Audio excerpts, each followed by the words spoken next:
cold as a razor blade, as tight as a tourniquet, like the skin on a dying man. I don't want a piece of the world. I want the whole world. I make my own rules because it's much easier that way. Trust me.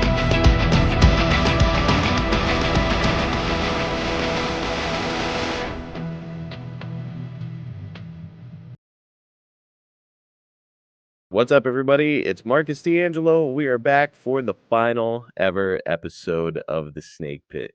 You know, as listeners will be aware, Jake and I have dialed it back to once per month that we're recording new episodes of The Snake Pit. And after some recent discussion, we just decided that maybe it was time to put the podcast to bed.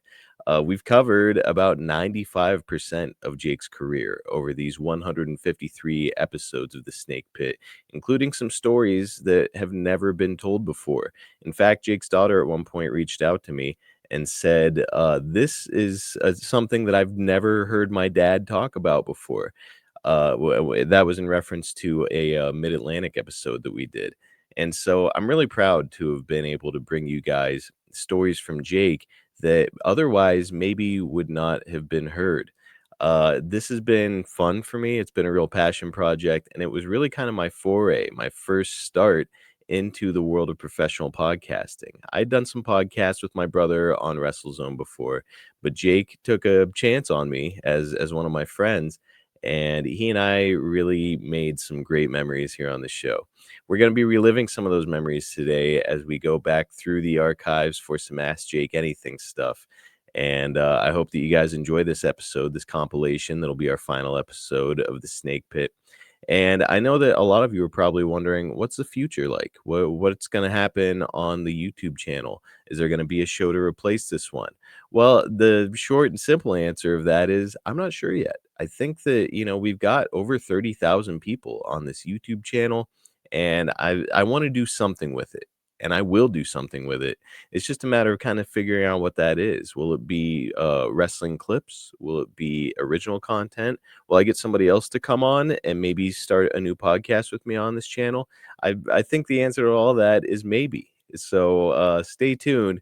And certainly I'll be doing updates on my social media and certainly on the YouTube channel. If you aren't subscribed here yet, please get subscribed. It's at youtube.com/@snakepitpod. But I just want to personally thank everybody who has ever taken the time to download an episode and listen to Jake and I come on here and relive some great memories. It's been an absolute blast. I'm so thankful for all you guys. And if you want to continue hearing what I'm doing in the world of podcasting and professional wrestling in general, please get over to youtube.com/@Golden Era Network and make sure that you subscribe to that channel. That's where I've got podcasts with Ted DiBiase, Hacksaw Jim Duggan, and Bushwhacker Luke. And there's plenty more coming over there as well. So please check that out. Also, obviously, if you're just an audio listener, check out Everybody's Got a Pod on your podcast app. That's my podcast with Ted DiBiase, and that's still a weekly podcast that Ted and I do. And yeah, guys, again, I just want to say thank you, and we'll see you down the road here from the Snake Pit. I'm looking forward to a great episode again of Ask Jake Anything. It's the 27th edition of Ask Jake Anything. You and I quietly passed our 2-year anniversary of doing the podcast together. So, Jake, the real question here is, what'd you get for me to celebrate our anniversary? This. I got you 2 of them. I think that's what you got me last year. Matching pair. Next year, at least put a bow around the finger first, right? Okay, we'll do.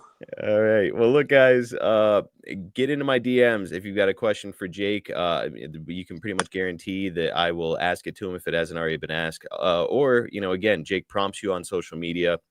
So follow him on social media at Jake Snake DDT on X, at Jake the Snake DDT on Instagram, and at Real Jake the Snake on Facebook. All right. So, Jake, we're going to get into these. Before we do, Good. I want to start with a wrestling question from me. As many of our listeners now know, I've been in the ring, and I was recently in a battle royal, and going into it, I was talking to some of the new guys who are going to be in there with me about how giving and taking chops is a big part of battle royals. And one guy in particular during it got it really bad, dude, where I managed to, nobody chopped me the whole time. And this guy got it so bad, his chest was bleeding. He was miserable afterwards. And so it made me wonder, and it's a question I've heard other people ask before. What do you do, Jake, if a baby face is chopping the shit out of you during their shine and they've got you trapped in the corner? Now, usually as a heel, you can just grab them, turn them around, and give them chops back, or take a bump and get out of it. But if they've got you trapped in the corner and this is supposed to be their shine, how would you handle it? Kick him in the nuts.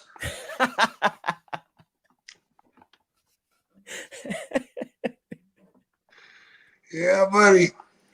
I guess that would stop it. Yeah. Might start a shoot fight. Yeah, it might.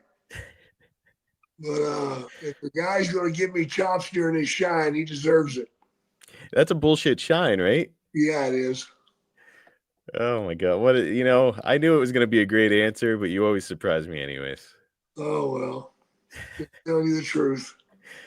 Now, another quick wrestling question before we get into these fan questions, just because I love picking your brain. And a lot of guys who I've been working with are like, you are so lucky that you get to talk to Jake all the time about wrestling and hear what he has to say. So now I'm letting other people hear what you have to say too here on the show.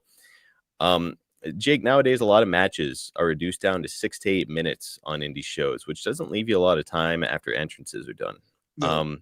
Everybody in wrestling always says, if you think you're going too slow down, right? Meaning that you can't really go too slow in wrestling, especially as a heel where you're supposed to kind of slow down the action. Right. Now, Jake, that brings up this question. When you're getting heat on someone in a short match, and you've still got a lot of time for their comeback and all that shit, how do you handle the balance of moving slowly? You take them into a hold and you really work the shit out of it. Okay. And basically you don't let them fight up and fight out. You can control them completely. No hope spots? Let them come to their knees, maybe, and maybe get to their feet, but take them right back down. Okay. Do that one time. After that, get the people into it, get them going. Let him come up and fight out of it. You cut him off, shoot him in. Let him do something to you right there. And that would be the start of his comeback? Yeah. So heat could be as simple as like the majority of your heat just being a hold. Yeah, absolutely. Fascinating stuff, man. Yes. Nowadays there's so much emphasis on moves and like, what's your move? Like what big move are you going to hit the guy with? That's just not necessary, right? Not necessary at all, man. Especially when they're doing 4 and 5 of them. They're wasting them. Yeah, absolutely. Man, I love hearing your perspective on wrestling. I'm going to try to do one wrestling question at the top of every Ask Jake Anything so that other wrestlers, because I know a lot of wrestlers listen to this podcast, and I think a lot of us can benefit from hearing your opinion. So, Jake, thank you for indulging us here. No problem, bro. Next up, our first question is from Back to the Ring. And they say, I've heard it said that in wrestling, it's not what moves you can do, but knowing when to do the right ones or something along those lines. Since I've always considered you one of the masters of this type of ring psychology, I was wondering, when did this notion really start to click for you? And what advice would you have for guys in the business today who are interested in the approach? Another great wrestling question. I was pretty lucky there, man. I started out refereeing. And by doing that, I learned timing. I'd be in the ring with, some great workers, man. And I get to referee their matches and I could see how they'd build it and how the hope spot would come, how the heat would come. And I got to feel it all, Seeing is believing. Feeling is even more important. So when it come time for me to start doing those things, it was pretty easy because I understood it. So you're getting to not only see them react to the crowd and whatnot, but not to mention you're close enough that you can hear them probably calling everything, right? Absolutely. Man, that's fantastic. So it clicked for you pretty much right out of the gate, you would say? Yeah. Yeah. That gave me a thumb up. Fantastic. Next up, we've got Instagram, a wrestling historian who asks, was there a storyline you turned down doing? Thanks in advance.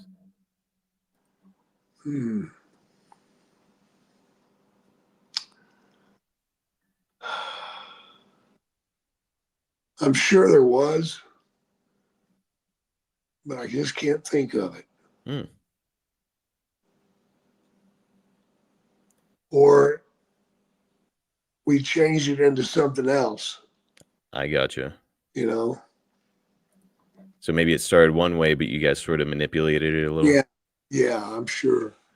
Because I don't ever remember absolutely turning down an opportunity to work with anybody. I was gonna say you were always kind of like, okay, you called the play, I'll make it work type guy, right? Yeah. Next up, we've got Peter D, who asks, have you done many Make-A-Wish appearances? What were they like? You know, I love doing those things. The only thing I didn't like was whenever they would call you and tell you the kid is gone. Oh, awful. I don't want to hear that. No. But no, being a part of it was a blast. I enjoyed it.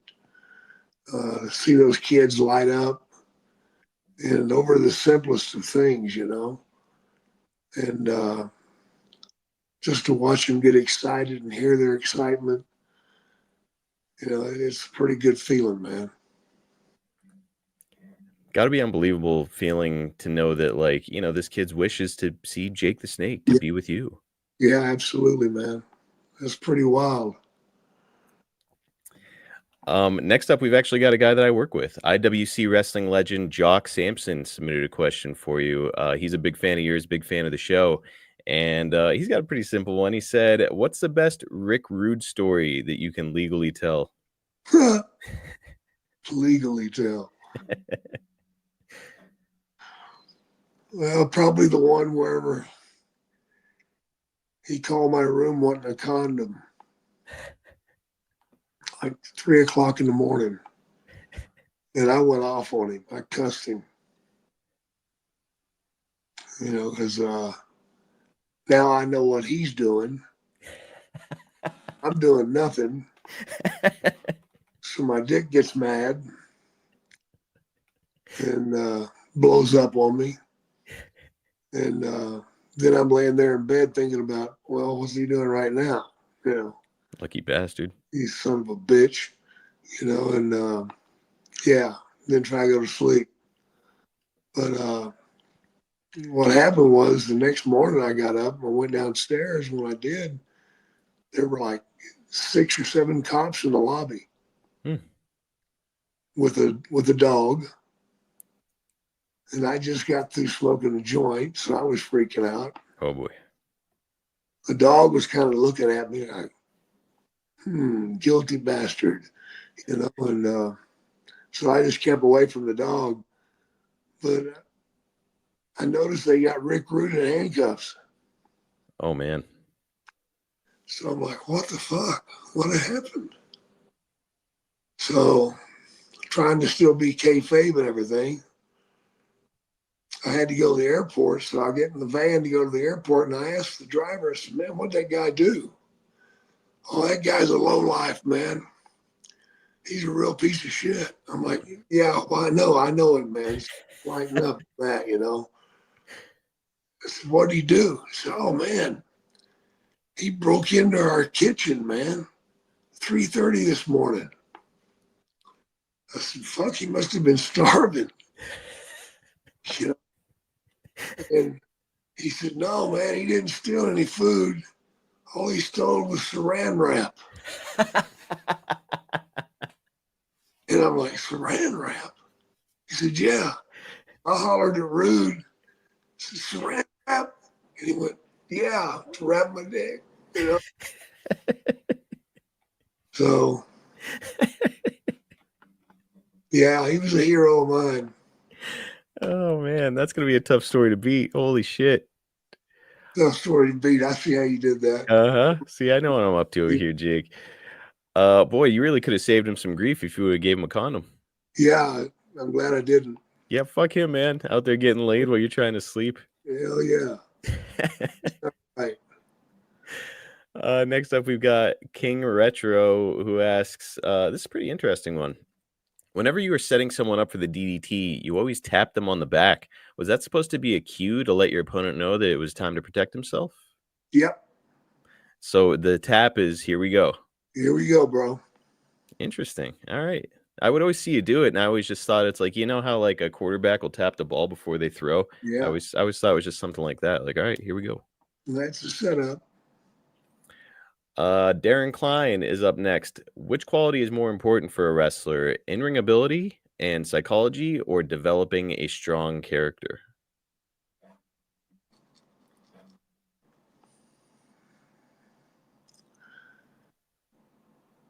Read that again. He said, which quality is more important for a wrestler, in-ring ability and psychology, or developing a strong character? In-ring ability and psychology. Better than character. Definitely. Okay. Why is that? Well, because if you can do anything, then you should be producing some type of character already. Mm. And if you can do anything and everything and do it right, that means you're not screwing things up out there. Gotcha. So if you can tell a good story in the ring, as well as having good in-ring ability, but you're the shits on the mic, does it matter as much? Yeah, that's what happens whenever you see a guy with a manager. Ah, okay. Usually the manager is there to talk because the guy's the shits on the horn. Okay. All right, guys, we are going to do a break to talk about a sponsor that I am absolutely obsessed with. I've talked about these guys before. I'm going to be talking about them again because these guys provide boots like none I have ever seen or put on my feet before. Brunt work boots have eliminated sacrificing comfort for durability. They are changing the game. It used to be if they felt good, they didn't last. And if they lasted, they would wreck your feet. Well, Brunt got tired of that BS, so they built tough boots that feel great from day one. There is no break-in period, no more sore feet whenever you take off your boots. I know that whenever I would get a new pair of boots, I couldn't wait to take them off my feet, and then the minute you did, it felt like you were taking clamps off your feet. Not anymore, pal. Brunt is providing some of the best work boots on the face of the planet, certainly the best that I've ever used, and I'm a guy who uses work boots all the time. I've mentioned it here on the show before. I come from the mountains of Pennsylvania, up in the Allegheny National Forest. You needed good work boots if you were going to be getting around out in that area, and I would go through them constantly. Well, let me say, my Brunt work boots not only are very, very comfortable right out of the box, none of that break-in period that we talked about, but also they last. I've had my Brunt work boots for quite a while now. They look great. They feel great. They are made with quality materials, and it shows. Their founder, Eric Gerard, grew up blue-collar and started Brunt Workwear after his friends in the trades kept telling him how these big brands had stopped listening and hadn't changed in like 100 years. They had sold out to become fashion brands. His buddies encouraged him to start a brand built for them, and that's why all Brunt products are named after the guys that he grew up with, real, hardworking tradesmen. It's not just about style, it's not just about comfort. They provide you with waterproof. They provide you with safety toe, soft toe, pull on, or lace up. They've got options that can handle whatever job site you're walking into. And by the way, Brunt does something that not a lot of companies are doing anymore. They stand behind what they make. You can wear them to work, and if they're not right for you, send them back. I mean, I'm trying to think of a company that does that off the top of my head, and I can't think of them. That is a company that believes in their product, and for good reason. I personally got the Marin boots, and they were unbelievably comfortable right out of the box. I've got really wide feet. I was just born that way. Crazy, ridiculously wide feet. Not even a good swimmer, so I didn't even get any of the benefits out of having these wide feet. The only thing I got was making it really, really difficult to find shoes that fit me without pinching me or making me uncomfortable. Well, let me say, broke out these Marin work boots, took them out of the box, put them on my feet, and bam, instantly comfortable. I'm walking around my house like, holy smokes, is this going to be a permanent fixture in my life? And I can say that beyond the shadow of a doubt, I am always going to be buying Brunt work boots because I like durability, I like comfort, and I love the style that they have. I've said it here before.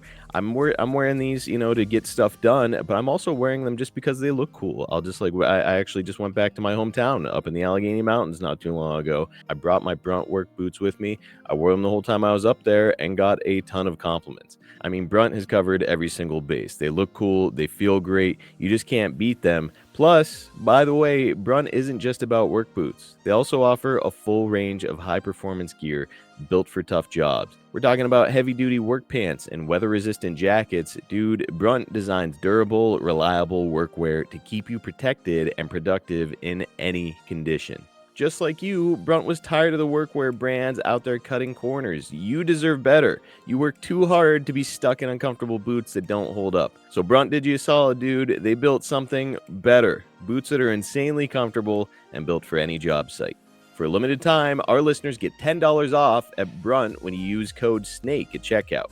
Just head to bruntworkwear.com, use that code SNAKE, and you're good to go. After you place your order, they're going to ask you where you heard about Brunt. Do us a favor, tell them that we're the ones that sent you. Helps Jake and I out while you're helping yourself out with a good pair of boots. Again, right now, this is a limited time offer. Our listeners get $10 off at Brunt when you use code SNAKE at checkout. Just visit bruntworkwear.com, use that code SNAKE, and you are good to go. With temps dropping and the holidays coming up, it's time to treat yourself or the hardworking man in your life to real comfort. Skip the throwaway gifts and get him something built to last. Brunt Workwear. Well, now this brings up another something interesting that I was recently talking to somebody about. I'm not gonna say their name so I don't bury them because of their hot take on this.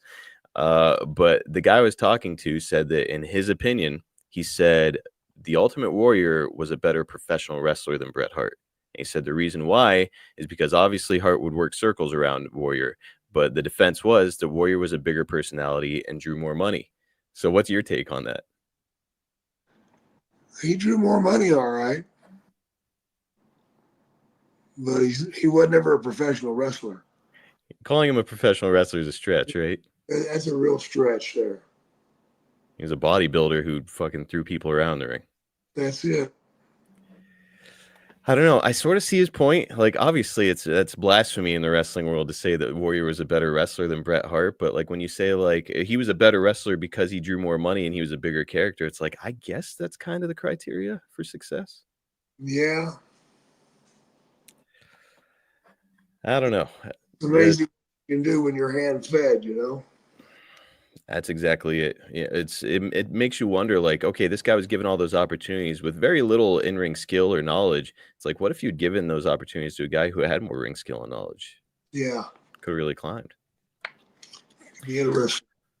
We've got another question from another professional wrestler. Jake, this guy's been doing some work with AEW. I don't think he's under contract yet, but he's been appearing on their TV a lot. He comes to ROH. His name is Beef. Have you heard of Beef? Yeah. Beef is a good guy, huge fan of yours, big fan of the show. And I met him recently at an IWC show. It was great because I was about to come up to him because I just see him on TV. I was gonna say, "Hey, bro, I love your work." And he comes up to me. He's like, "Hey, bro, I love your work." I'm like, "Holy shit! Wow, okay." So it was a cool meeting, and he has a question for you. He says, "Who had the best babyface fire that wasn't a mainstream guy?" Oh gosh. There were a lot of guys that had good fire, man, that weren't mainstream. I mean, the Rougeos had good fire. Ah, His baby faces, yeah. you know. There's a lot of guys that had fire, you know. But it can only be as good as you get, you know. If you go out there and you fire up and your guy's not selling it properly, where do you go with that? Yeah, your fire doesn't mean anything then. Doesn't mean shit. So unless you do it at the right time and do it the right way with the guy selling properly, then This don't mean nothing. So you got to have all those blocks in a row, man. So it's about more than like what you yourself are doing in the ring. The guy's got to be selling it properly for you too, right? Just as much as just as important, if not more important, the way he does it, the way he sells it.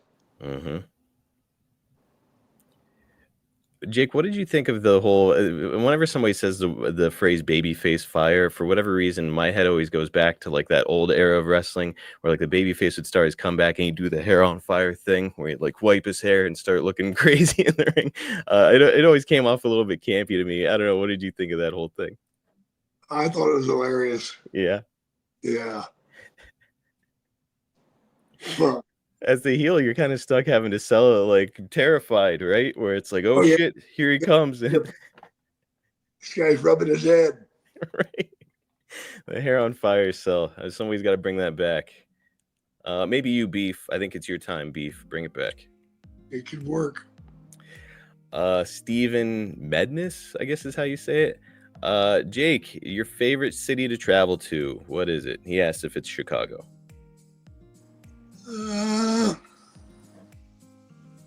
Detroit. Detroit, really? Yeah. Well, that is not a very popular city nowadays. What do you like about Detroit? The landing strip.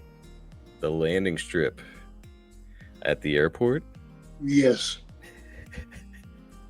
Near the airport. I'm sure there were good many nights spent at the landing strip. Yeah, there was. David Clark has also got a related question. He asked, Jake, what's your favorite venue? The landing strip.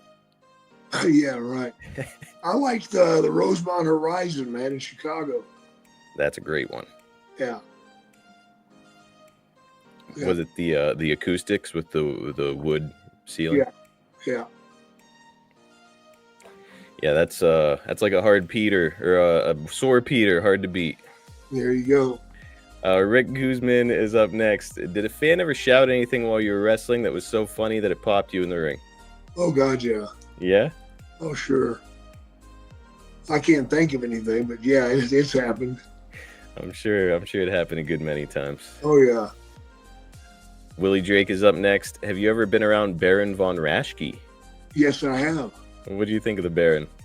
He was very special. Yeah? Oh yeah. Yeah, he had quite a wrestling career. You know, collegiate wrestling. Oh, okay. Yeah, he was quite the animal. I don't think I realized that about the Baron. Yeah. Not everybody knows that. I had the pleasure of crossing paths with him when I was at the Hall of Fame ceremony, and it's just funny because he's still doing the gimmick with the claw whenever he sees folks out and about. Oh yeah. This is all you need to know, Jake. That's all you need to know, baby. Kenneth is up next. If you could get back one piece of ring gear from your career, what would you pick and why? The boots. The boots. Yeah. I have one special pair made that was very, very special. I paid $5,000 for them. Whoa. And they got stolen. Stolen? Fuck. Yeah. What made them so special for $5,000? It was the snake skins. They were cut in small pieces and sewed together in different angles and different shapes, and they were just wild looking. And they went up to my knees. Oh, nice. So they were pretty awesome. Those sound like some badass boots. Well, they were. Where were you getting custom snakeskin boots made? In Arkansas. Okay. Yeah, there was a guy there by the name of Bill Ash. And he made my boots. Bill still around by any chance? No, he's dead and gone. Ah, bummer. Guy with that talent. Yeah. Jake, I want to see these $5,000 boots. Do you happen to remember what era you were wearing them during? Check on me doing interviews. I'll probably have them on there. Okay. All right. Like 80s, 90s? Yeah. 80s. Okay. 80s. All right, we'll go back and track down these awesome boots. Yeah.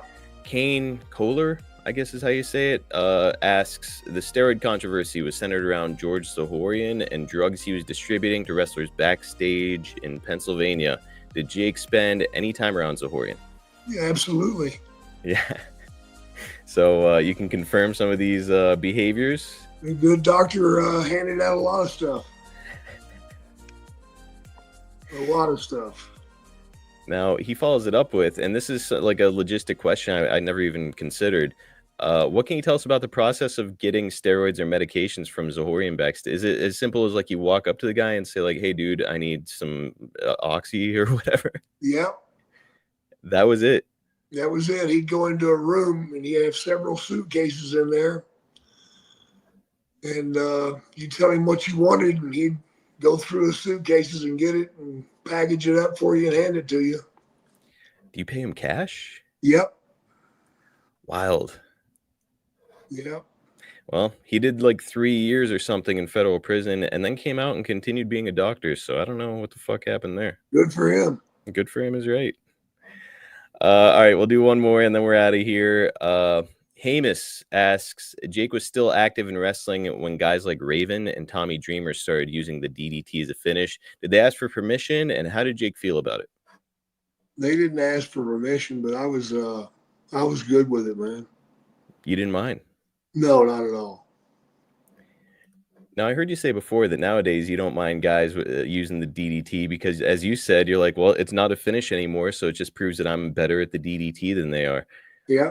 But here's Dreamer and Raven finishing guys off, but you didn't care. Did not bother me at all, man. Pretty cool, Jake. You're kind of paying it forward. I've heard about a lot of guys saying like, nope, don't use my finish ever. Oh, that's bullshit. Not really fair, right? Yeah. Yeah, hell, if it's something cool, it's sort of like an homage to you. And everybody's going to think of Jake the Snake Roberts forever whenever a DDT happens anyways. Absolutely.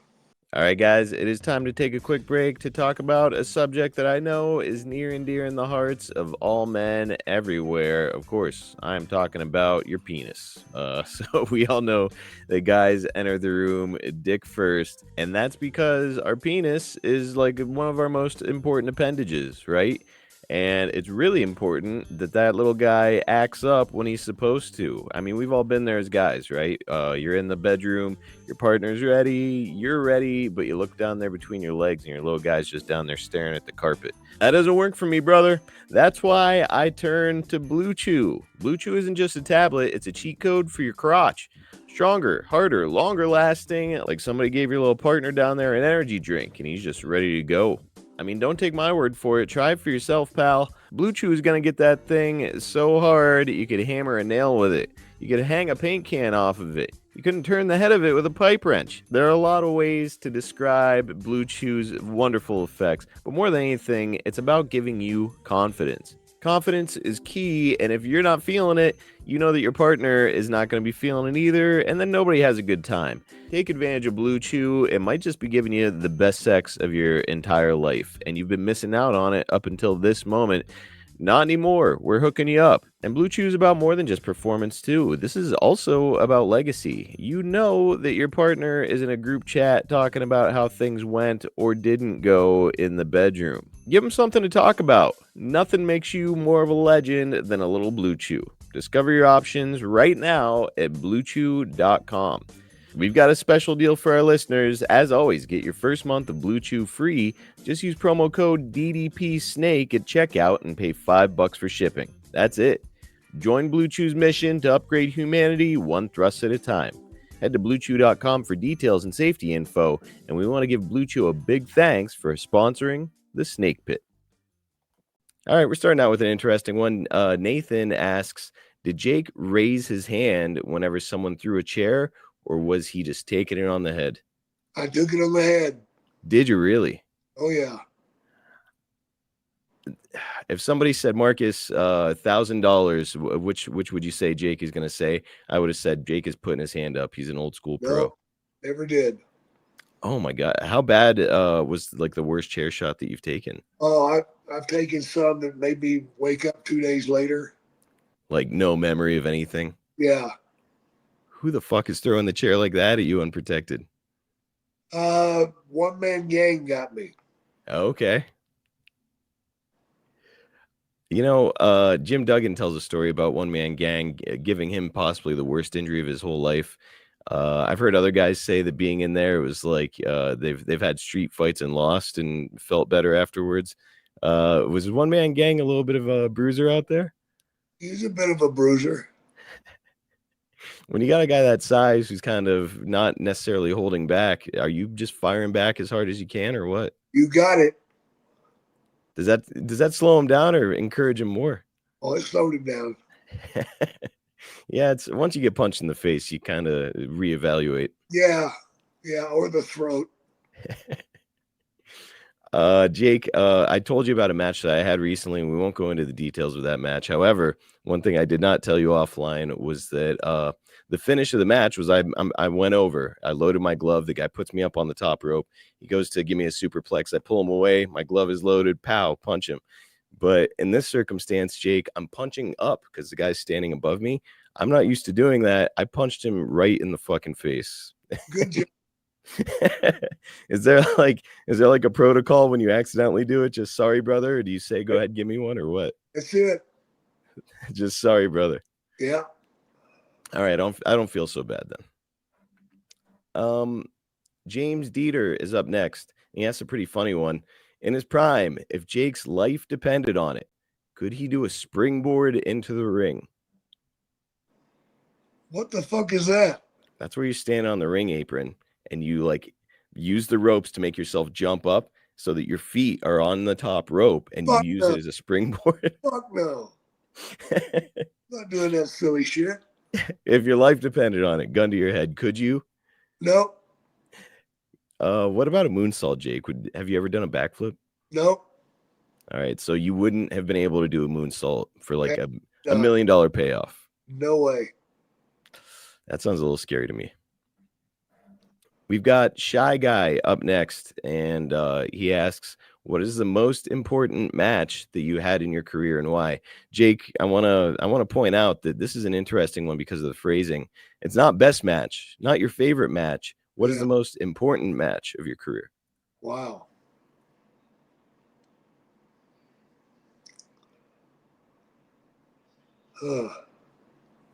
That's a tough one. I guess I'd have to say any match with Andre. Okay. Now, why would you categorize that as an important match? Because if it didn't come off right, he's going to kill you.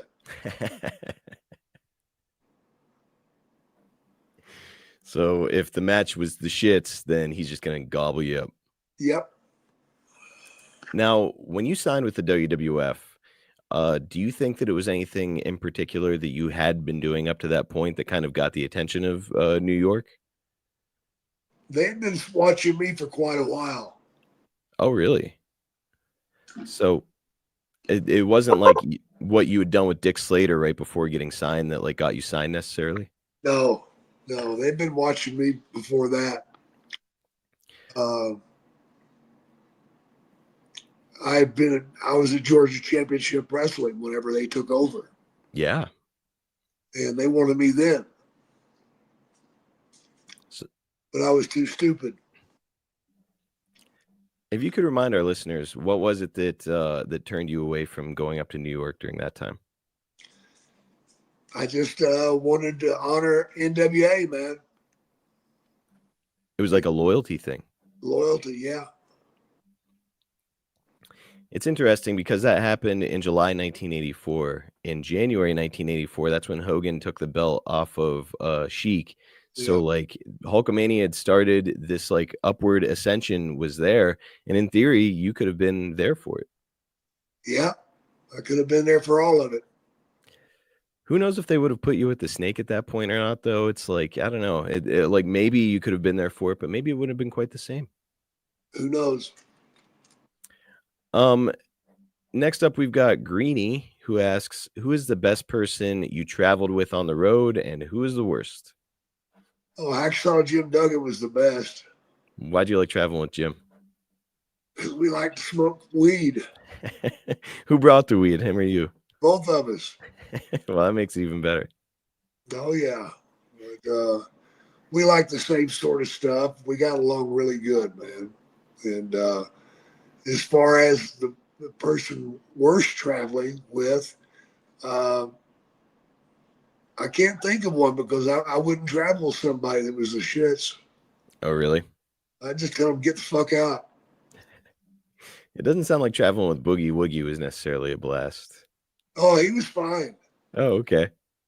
He was asleep. He was just breaking the cardinal rule. You don't fall asleep. Yeah, well, that's okay for him. You had mentioned that you and Jim both would be carrying weed, and I'm curious, Jake, back in the day, it's like weed was not nearly as easy to access as it is nowadays. In some states, it's legal. You always like kind of know a guy if it's not legal that you can get your hands on it from. Back in the day, when you're traveling and you're going from one city to another, how difficult was it to find weed? It was easy. I just brought enough to last. Okay. So like you're traveling across state lines with like an ounce or more? Oh yeah, Oh man, no fear. no fear. God bless you, man. Chris Jenkins is up next. In this day and age of pro wrestling, how come someone's finisher isn't really protected like it used to be? I have no idea why it's like it is today. Not protecting finishers. I think that's so wrong. It's so wrong. But they're going to do what they're going to do, I guess. Like back when you first started wrestling, Jake, did somebody in particular smarten you up about not letting folks kick out of your finish? No, I just understood that, Okay. you know.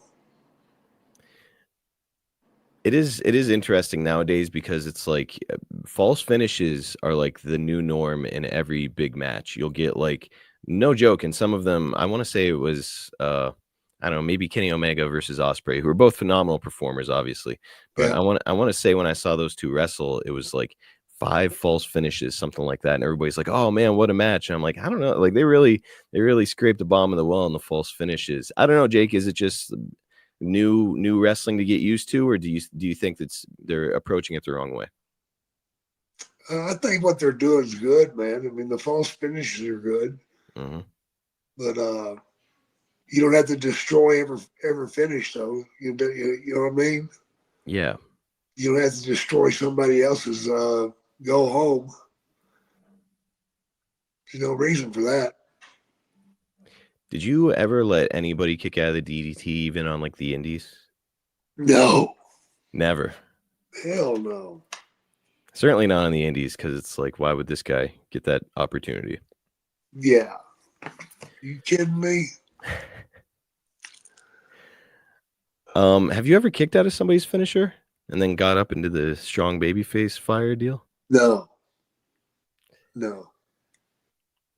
It kind of, yeah, you're right. It sort of like kills people's finish, and it's not really a productive way to go about it, in my opinion. Match at all. Right. PCAT is up next. What was the storyline when you were wrestling? But let me try to read that again. All right, I'll interpret it. What was the storyline that you enjoyed most while you were wrestling that you were not involved in? That I was not involved in. Yeah, did you ever see a story and you were like, "Fuck, I wish I would have had that story. I could really sink my teeth into." No, I never did. I never felt like that. No? No. Now, how about just one that you kind of admired from afar as a former booker or current booker, if it was happening while you're booking? Oh man, there's several, but I can't. Not one comes to mind right now.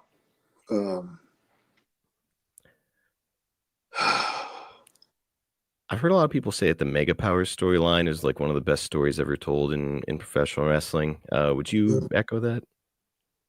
I don't know about that.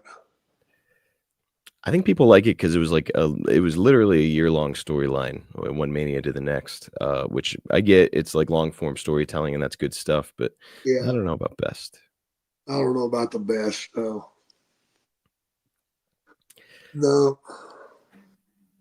I don't know. PCAT didn't ask for my 2 cents. My favorite storyline of all time, though, is you and Martel, him blinding you, and Yeah. then the blow off of Mania. It kind of doesn't get any better. And you guys were at it from October all the way up to Mania, so that was a really Yeah. nice long story. It was. Enjoyed it too. Captain Derpy is up next. We're getting some weird names this week, Jake. Captain Derpy wants to know, what is the one match that you look back on and think, yeah, I could have done that better? Probably me and Undertaker, WrestleMania 7. Really? I always thought that was a pretty good match. It was a pretty good match, but I could have done it better. What do you think you left on the table? I was just in a bad mood. I was leaving. I'd just given my notice. And Vince had asked me to let Taker kick out of the DDT twice. I was not in a good mood. So, if I remember right, your workaround was that you waited forever to pin him after hitting him with it. Yeah. Now, does doing something like that, does it like get Mark Taker pissed off at you at all? I hope not. It's not a guy you'd want to have pissed at you. No, not really. I don't know. He still got to kick out and then DDT you on the floor. Like, it was a pretty good finish in that match. Yeah, I thought it was, but it's not what Vince wanted. That was for sure. Taker must not be too upset with me. He wants me to do his podcast. No shit. Yeah. Are you gonna do it? Yeah. Got to, man. When is that one scheduled for? February. Beautiful. Folks, keep your eyes out for that. Jake the Snake and The Undertaker reunited. I was actually going to ask you if you ever plan to do it, so I'm glad that you've got the wheels in motion, brother. Yeah, me and DDP are doing it. Hell yeah. Damn, you DDP Taker, what a crew. Yeah. All right. Tune in, folks, The Undertaker's podcast. All right, guys, we've got to take a break, and this time it's to talk about the Perfect Gene. Let me tell you guys, I love the Perfect Gene. They take the guesswork out of buying jeans because you know that you're getting quality every single time that you order from them. If you're like me, you're burning through jeans once every 6 months, maybe. You got to go shopping, and I know that the frustration was always there for me because it's like, if I'm not going to the same site and buying the same fitted jean, which of course there's only so many selections of, I'm not going to be satisfied with the jeans I get in the mail. They're going to come in and they're either going to be too short, they're going to be too loose in the waist, maybe the crotch is going to be a little bit too low, maybe it'll be a little bit too tight. Whatever the issue was, it was starting to piss me off. I couldn't find the right solution. And then Perfect Jean comes into the picture, right? They become a sponsor here on the podcast. They sent me some jeans to try. I'm like, hey, why not? Free jeans, let's do this thing. Well, guess what? I put on these jeans and I absolutely fell in love. I love the fit. I love the way that they look. And mostly, the biggest thing for me is comfort. I just want to be comfortable in my jeans. That's it. I don't like those stiff, scratchy, uncomfortable jeans. I need something that feels like you're walking around wearing a pair of sweatpants, basically, but they're jeans. That's exactly what I got here with the Perfect Jean. What's cool, too, is that these jeans are so high quality, you can kind of wear them for any occasion. You're going out on a date, put on the Perfect Jean. How about like a button-up shirt and some Perfect Jeans? You'll look great. By the way, I get tons of compliments on these jeans from male and female because like the quality is noticeable. They're really nice, high quality jeans. Or you can just wear them out to hang out with your buddies. You can go golfing with these jeans on. Like, these jeans are kind of set for every single occasion, and the comfort is like unheard of for me whenever it comes to jeans. Like, when you're wearing jeans most of the time, you know you're wearing jeans, not with the Perfect Jean. They're just so comfortable. And by the way, like, think about it. What do you usually pay for a pair of jeans? $150, $200? I know that some of you guys are out there paying a lot more than that for some high quality jeans. Well, guess what? The Perfect Jean is a great value at just $79.99. That's it. You can't get jeans this high quality for that price, period. End of story. Right now, I want to show you guys my latest pair of the Perfect Jean. I just got these ones in the mail not too long ago. This was a special order that I personally put in because I've just started buying these jeans. This is my jean brand now. And like, you can just see the quality of these jeans, even here on my podcast. You can take a look and know that these jeans are high quality. They're so comfortable. I've never worn a pair of jeans like this that makes me as happy as wearing these jeans do. I know that sounds silly, but like, the older you get, the more you start to prioritize comfort. And that's where I'm at, dude. These jeans check every single box: comfort, quality, and style. You cannot do any better than the Perfect Jean. So it's time to get rid of those jeans that are crushing your nuts or look like you got a saggy diaper butt. Time to upgrade to your big boy pants. Let's do this thing. Life is too short for denim that fights you every step of the way, isn't it? And by the way, this isn't just me giving them an endorsement. Over 400,000, let me say that again, over 400,000 old men, young men, big men, small men, all agree. Over 30,000 men have rated their Perfect Jean 5 stars because you should never have to sacrifice comfort for style. And they're not just made for like skinny guys or guys that like look like supermodels or anything like that. Like they have a size range from 26 to 50-inch waist, lengths up to 38. They're going to give you 5,000 plus ways to find your perfect exact match at the Perfect Jean. Oh, and I should mention, they do more than just jeans. They've also got the den khaki, which are basically the holy grail of pants. They're stretchy, so you can bend and grow with these things. They're comfortable, so you'll forget you're even wearing a pair of work pants. And they're stylish. Even your boss is going to start rethinking his wardrobe. And if you pair them with the Perfect Jean polos, you've got a head-to-toe look that nails professionalism without sacrificing the comfort. Or how about their ultra-soft organic cotton tees that have the perfect amount of stretch to provide the perfect fit? For a limited time, our listeners get 15% off their first order plus free shipping at theperfectjean.nyc or Google The Perfect Jean and use our code SNAKE15 for 15% off. Again, that's 15% off for new customers at theperfectjean.nyc with our promo code SNAKE15. After you purchase, they're going to ask you where you heard about them. Please do us a big favor. Let them know that it's us that sent you over there. It's going to help us out, and it's going to help you out. That 15% off with our code SNAKE15.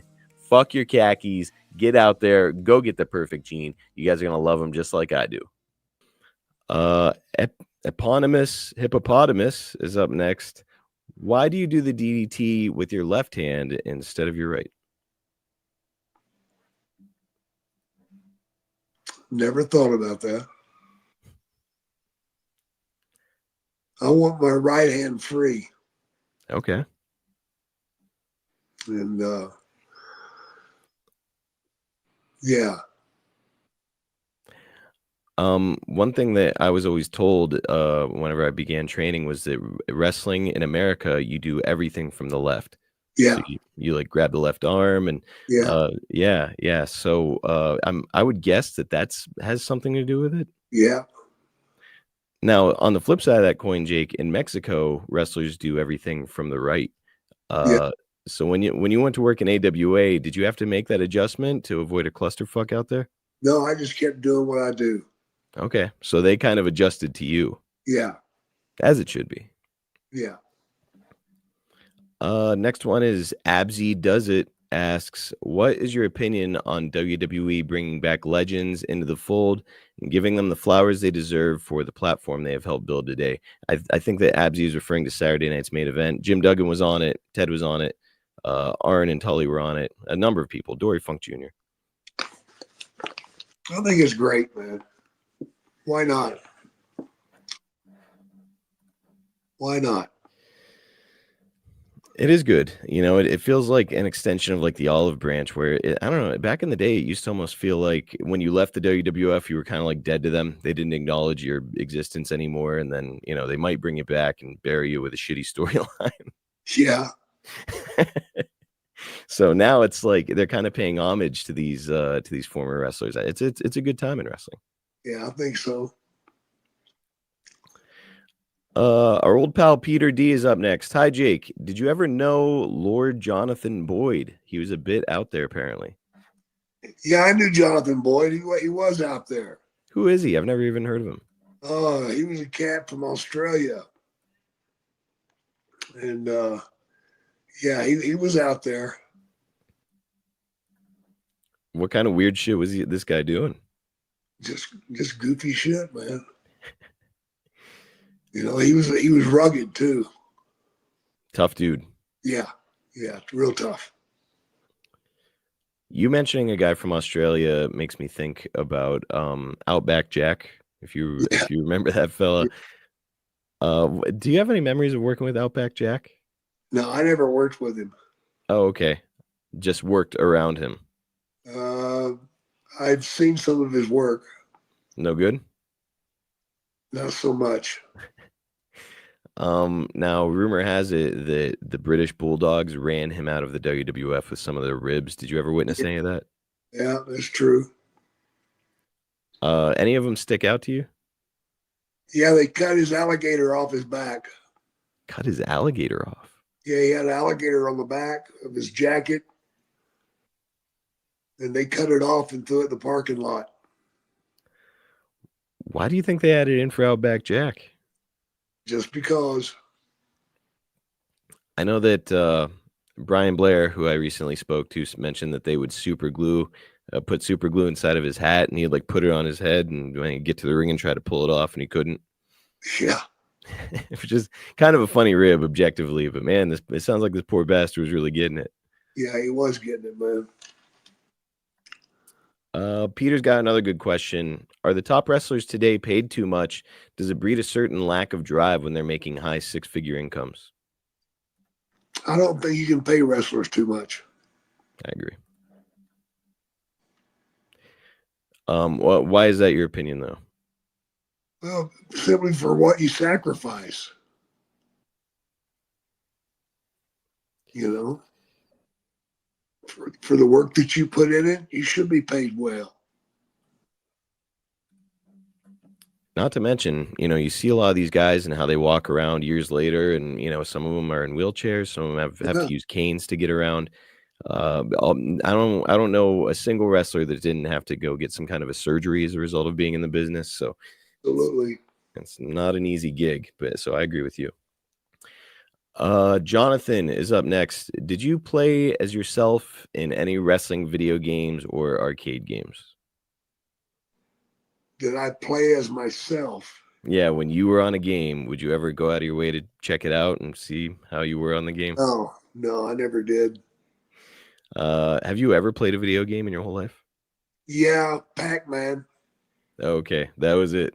That was about it. Invaders.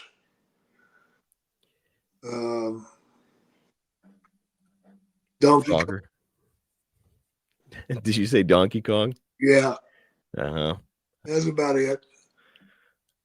When you first saw yourself on a video game, which I think would have been around 1989, would have been the first time they put you on one. Are you like blown away by it, or just not really give a shit? Yeah, I'm blown away by all that shit, man. Yeah. Have you seen like a lot of the modern games and how realistic, like they'll have you coming out making your entrance and there's like sweat coming down your face and shit? Pretty incredible. It's pretty wild, man. I've seen some of it. It's great. Next up, we've got Jason Bratelli. Given the opportunity, fuck off, Jason. Given the opportunity, would you DDT Marcus in the ring to please the fans? I DDT Marcus to please myself. Don't listen to him, folks. He would never do that to me, right, Jake? No, I sure would. I know you would. Next up, we've got Cliff, who asks, where's the one country you always wanted to visit but never had the chance?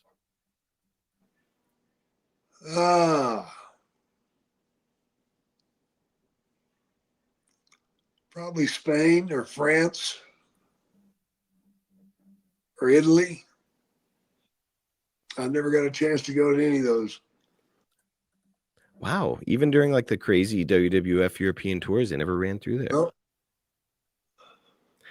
So there's like people in Spain, France, Italy who've been dying to meet Jake the Snake and just never got their opportunity. That's it. Oh, man. All right. Promoters out there from Spain, France, Italy, get to work. Get Jake over there. Yeah, I'm ready to come to France, man. I really want to go to Paris. Get Jake in Paris. It pretty much guaranteed that you're going to sell out whatever venue you're using because, there's people there probably since the 80s who have been like, I wish I could meet Jake Roberts. Let's do it. Let's do it.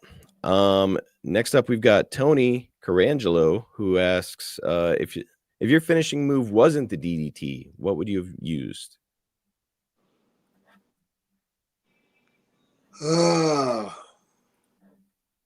Probably the short arm clothesline. A great one. Yeah. Your knee lift always looked really vicious back in the day, too. Knee lift was good. But probably the clothesline. Jake, does any modern day finisher that anybody does stick out to you as like being particularly cool or, blow you away whenever you see it? I love Omegas. The one-winged angel. Yeah. His shit looks like it kills people every time he does it. I love it. Peter Saint is up next. What is the ultimate item to get you to autograph when you come to Manchester for the love of wrestling? And what do you not like autographing? I hate autographing baseballs. People want you to autograph baseballs. Yeah. Interesting. I don't get it. Is it because you had that phenomenal catch when you were playing softball that one time? Probably. That's got to be it. Probably.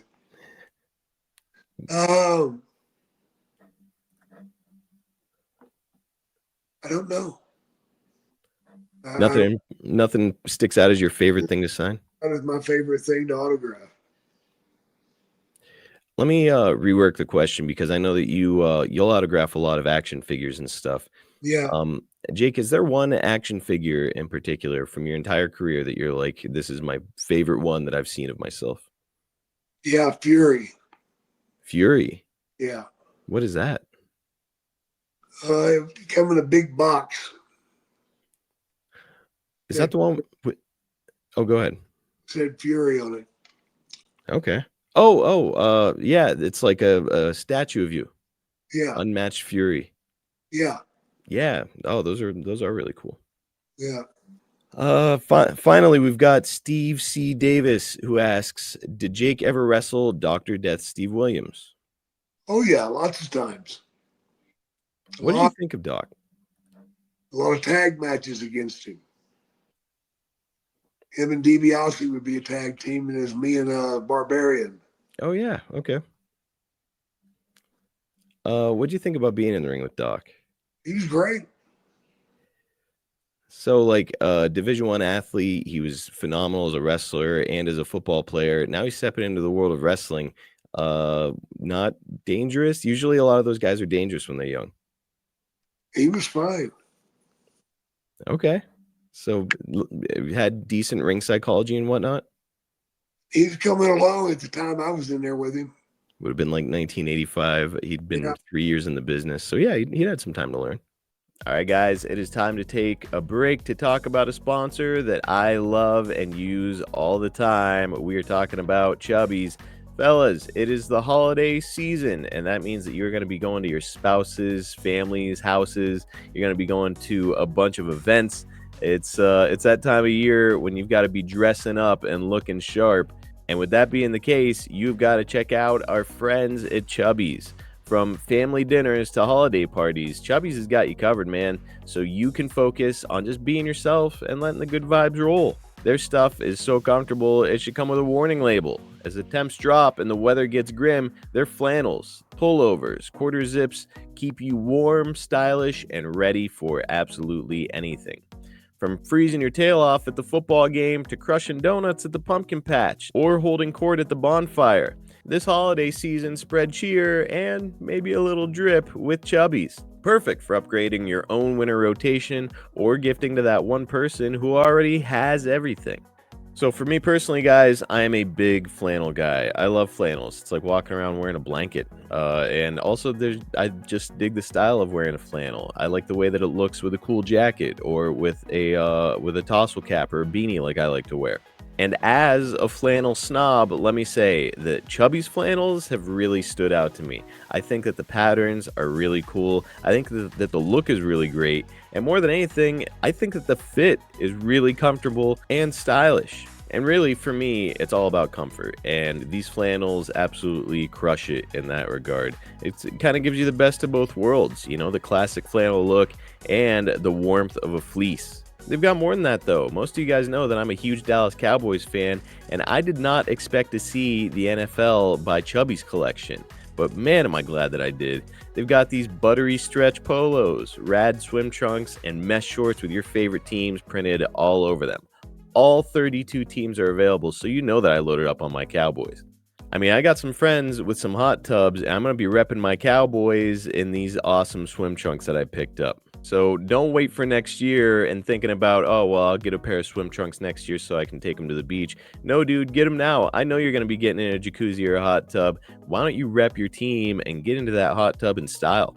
Or how about the Chubbies Everywhere pants? I mean, these need to be in your top drawer. These pants are lightweight, they are durable, water resistant, ready to tackle literally whatever the day throws at you. And again, the style is just on point. I mean, if you're sick of outerwear that looks like it was designed by an accountant, Chubbies is anything but boring. They're built to keep you warm and cozy and looking sharp. From bold quarter zips to banging jackets, they've got the gear that actually makes cold weather a lot of fun. I'm not a guy who likes warm weather. I'm a guy who really likes it to be sunny out. I want to wear like tank tops and swim trunks or tank tops and shorts or whatever. Chubbies provides all that stuff, but they've also made it a little bit more enjoyable to get dressed for the winter, man. They've got just the comfort, they've got the style. I mean, you get to go outside and be warm and be comfortable and look good while you're doing it. For a limited time, Chubbies is giving our listeners 20% off your purchase at Chubbies with the promo code JAKE at checkout. But we know that Black Friday's coming up, and if it's Black Friday, skip the code and take advantage of even bigger markdowns during their exclusive Black Friday sale. Just head to chubbyshorts.com. Again, use the promo code JAKE. Make sure that you support our show. Let them know that we sent you. This time around, we've got our first one from Floyd Jusper, I think is how you say it. And he asks, what would you eat before you wrestled? How long before a match would you fast so you didn't get sick in the ring? Usually about 5 hours. That long? Yeah. If you eat and get in the ring, you're asking for a heart attack. A heart attack? Yeah. My head didn't even go there. I was thinking like vomiting or something. No, heart attack, man. That's what DiBiase's father died from. No shit. Yeah, he had a heart attack in the ring because he ate a heavy meal. Wow. I had no idea that was a thing. That's crazy. Oh, yeah. I'm not going to be eating before I get into the ring anymore. Holy shit. It's scary. Did you have some certain food that you like to eat before you would wrestle? No. Nothing particular. Just make sure that it's out of your system before you get into the ring. Yeah. Usually what I did is I'd eat breakfast and then I wouldn't eat again till after the show. Okay.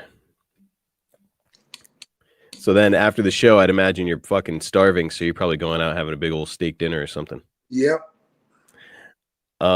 Now, Jake, when Floyd said it, he said, so you wouldn't get sick in the ring. And I know that you said there's a heart attack risk, but did you ever have to, eat too much and then get gassed and throw up? Or did anybody else ever do that with you? I never threw up in the ring. Never? No, but I've had people throw up on me. Oh, no. Name some names, Jake. Who did it? I can't remember the guy's name, man. When I broke my arm. I fractured my arm and the bone came out. Yeah. He looked at it and threw up. Literal insult to injury. This guy's vomiting. Yeah. Then. You know, I got my shit hanging out of my arm and this guy's trying to puke on it. Were you about ready to puke when you saw a bone coming out of your own arm? No, man. It didn't bother me at all. Really? No, it didn't, man. It didn't even hurt. Wow. So it was like a moment where you just looked down and you're like, oh, shit. Yeah, I just kept on wrestling. You kept going? Yeah. No, did you try to get to the finish fast or just work normal match? Yeah. Dude, incredible. Now, when all the adrenaline wore off, how bad did that shit hurt? Oh, man, it fucking hurt. Holy shit. Yeah, it was phenomenal pain, man. It was off the charts. Trying to imagine looking down and seeing a bone sticking out of your body, it gives me fucking chills, dude. Yeah, it wasn't fun, man. Next up, we've got Kevin, who asks, what's the weirdest or scariest thing you saw while you were out traveling? Wow. Weirdest or scariest?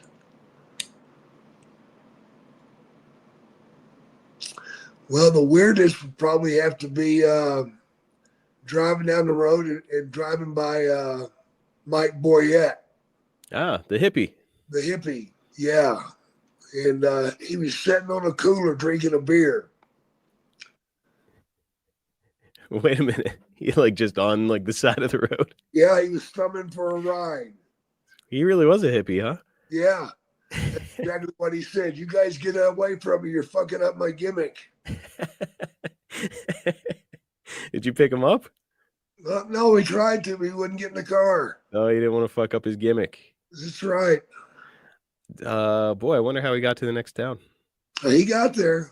Some other dude picked him up and got to drink his beer. Yep. Yeah.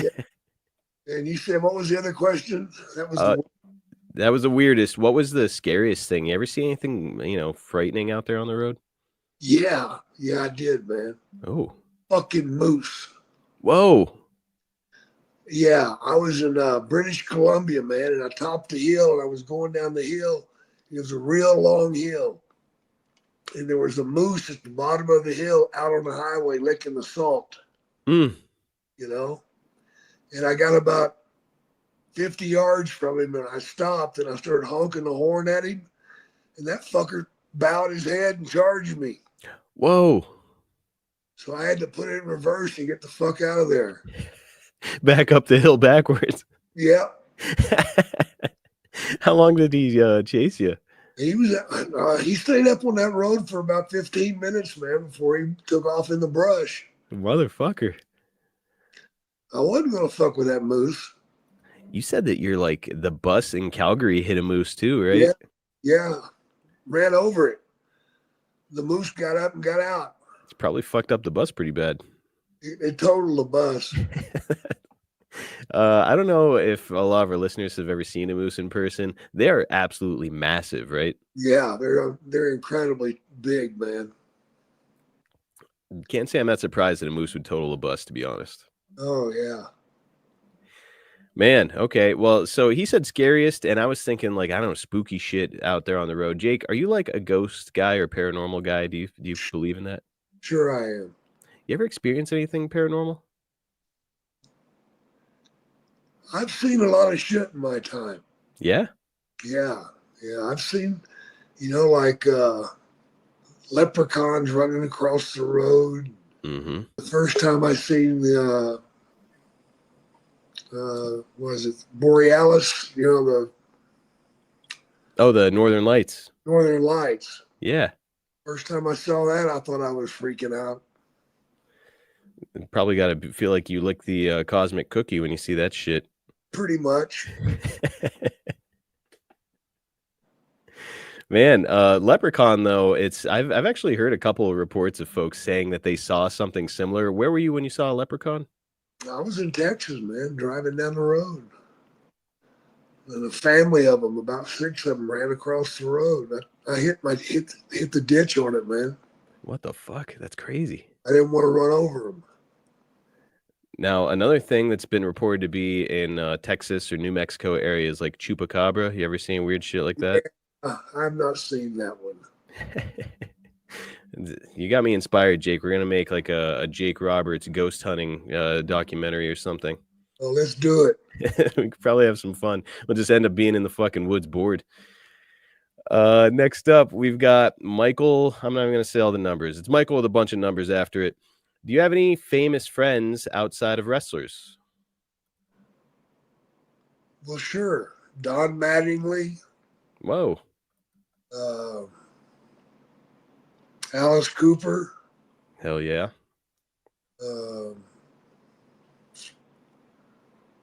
Oh gosh, there's many more. Just can't think. You met a lot of folks over the years. I'm sure a lot of celebrities that were starstruck to see you, right? Yeah, Willie Nelson. Fuck yeah. Hell, all the people in Leonard Skinner are my friends. No shit. Yeah. I bet Michael Hayes is jealous as hell. Yeah, let him be. Now, I'm curious, Jake. How did you strike up a friendship with a guy like Don Mattingly, great baseball player? He just thought I was the best shit going, man. No way. Yeah. So he like approached you and fanboyed out a little bit? Yeah. He told me about Jim Jensen. Who's Jim Jensen? He was a running back for the Miami Dolphins. Okay. He named his kid after me. No way. Yeah. Jake Jensen is out there because of you. Yeah.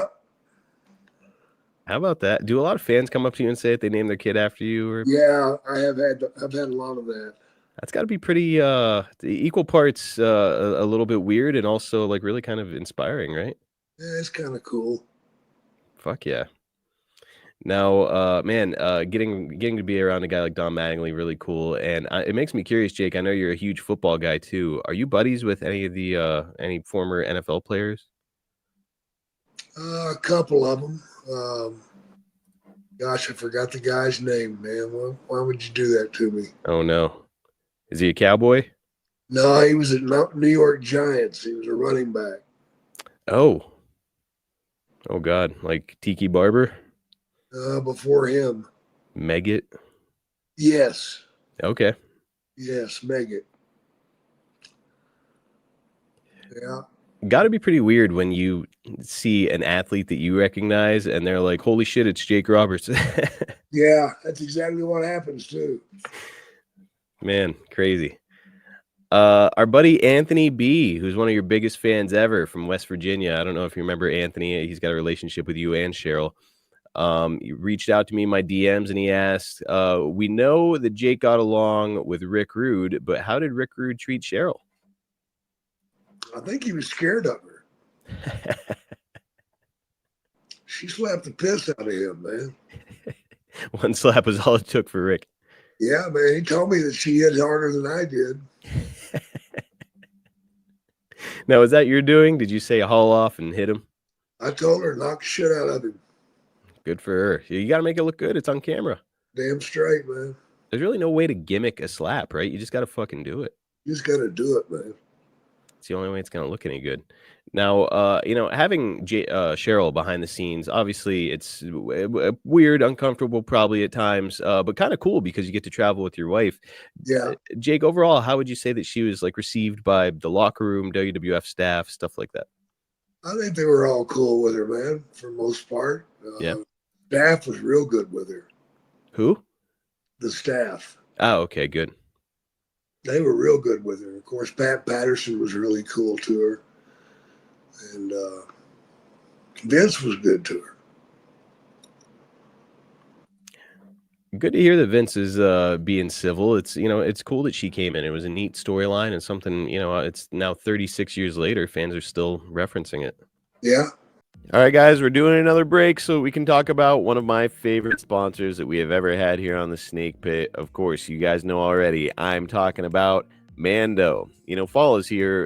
It's crisp air. It's football season. Everything is starting to kind of cool off a little bit out there. However, we know that doesn't mean that you're going to be sweat free. You're still out there working your butt off, whether it's taking care of yard work, whether it's taking care of the house, whether it's out there running around with your kids. Yeah, dude, you're going to be sweaty. Don't let body odor sideline you. Mando deodorant plus sweat control is for real working guys. It's formulated to stop odor before it starts, and it doesn't mask odor with overwhelming fragrance. So you can tackle anything from the job site to tailgating with confidence.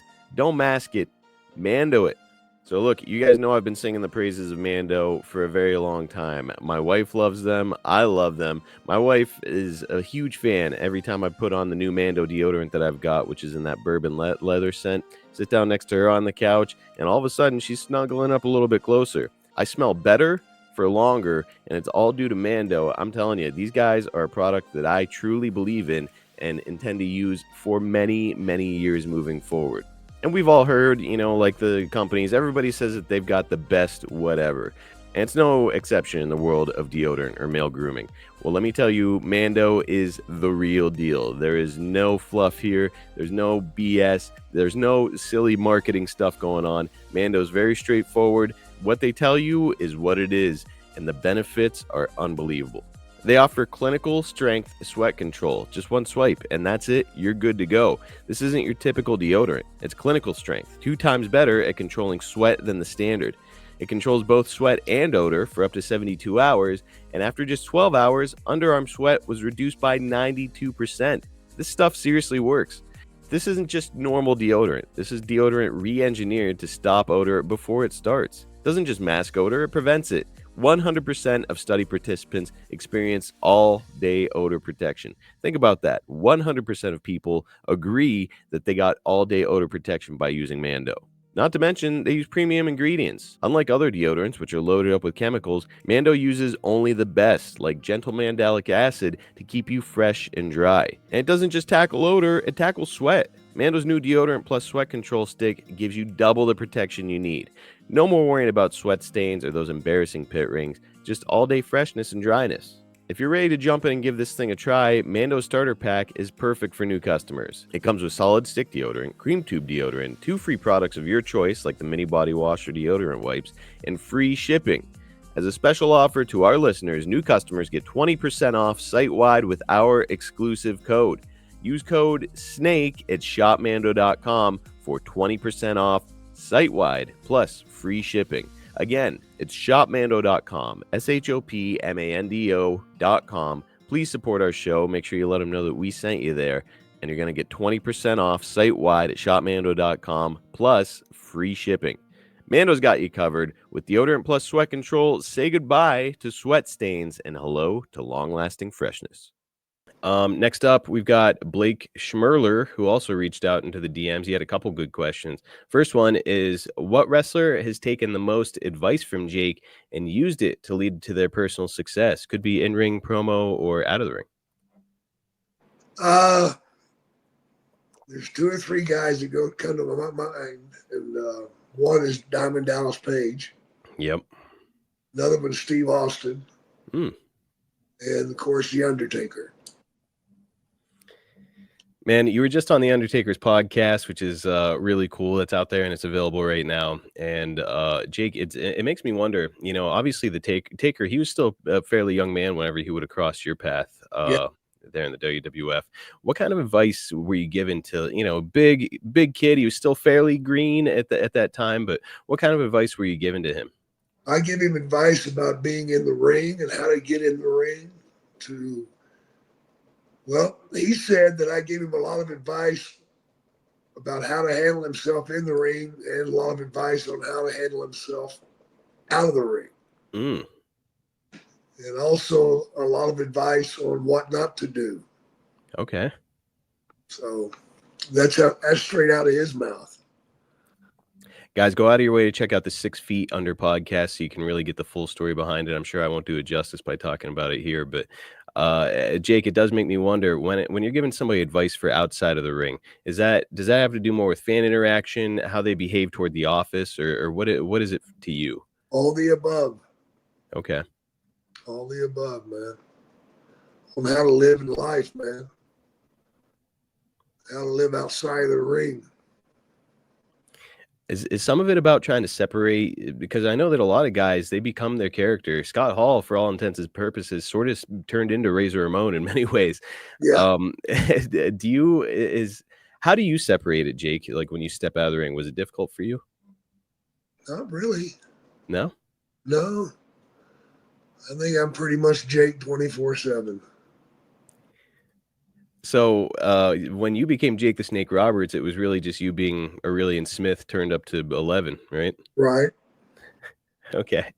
So fairly easy transition that way. I don't think Scott Hall could be a Cuban guy outside of his normal life normally. No, I don't think that's possible.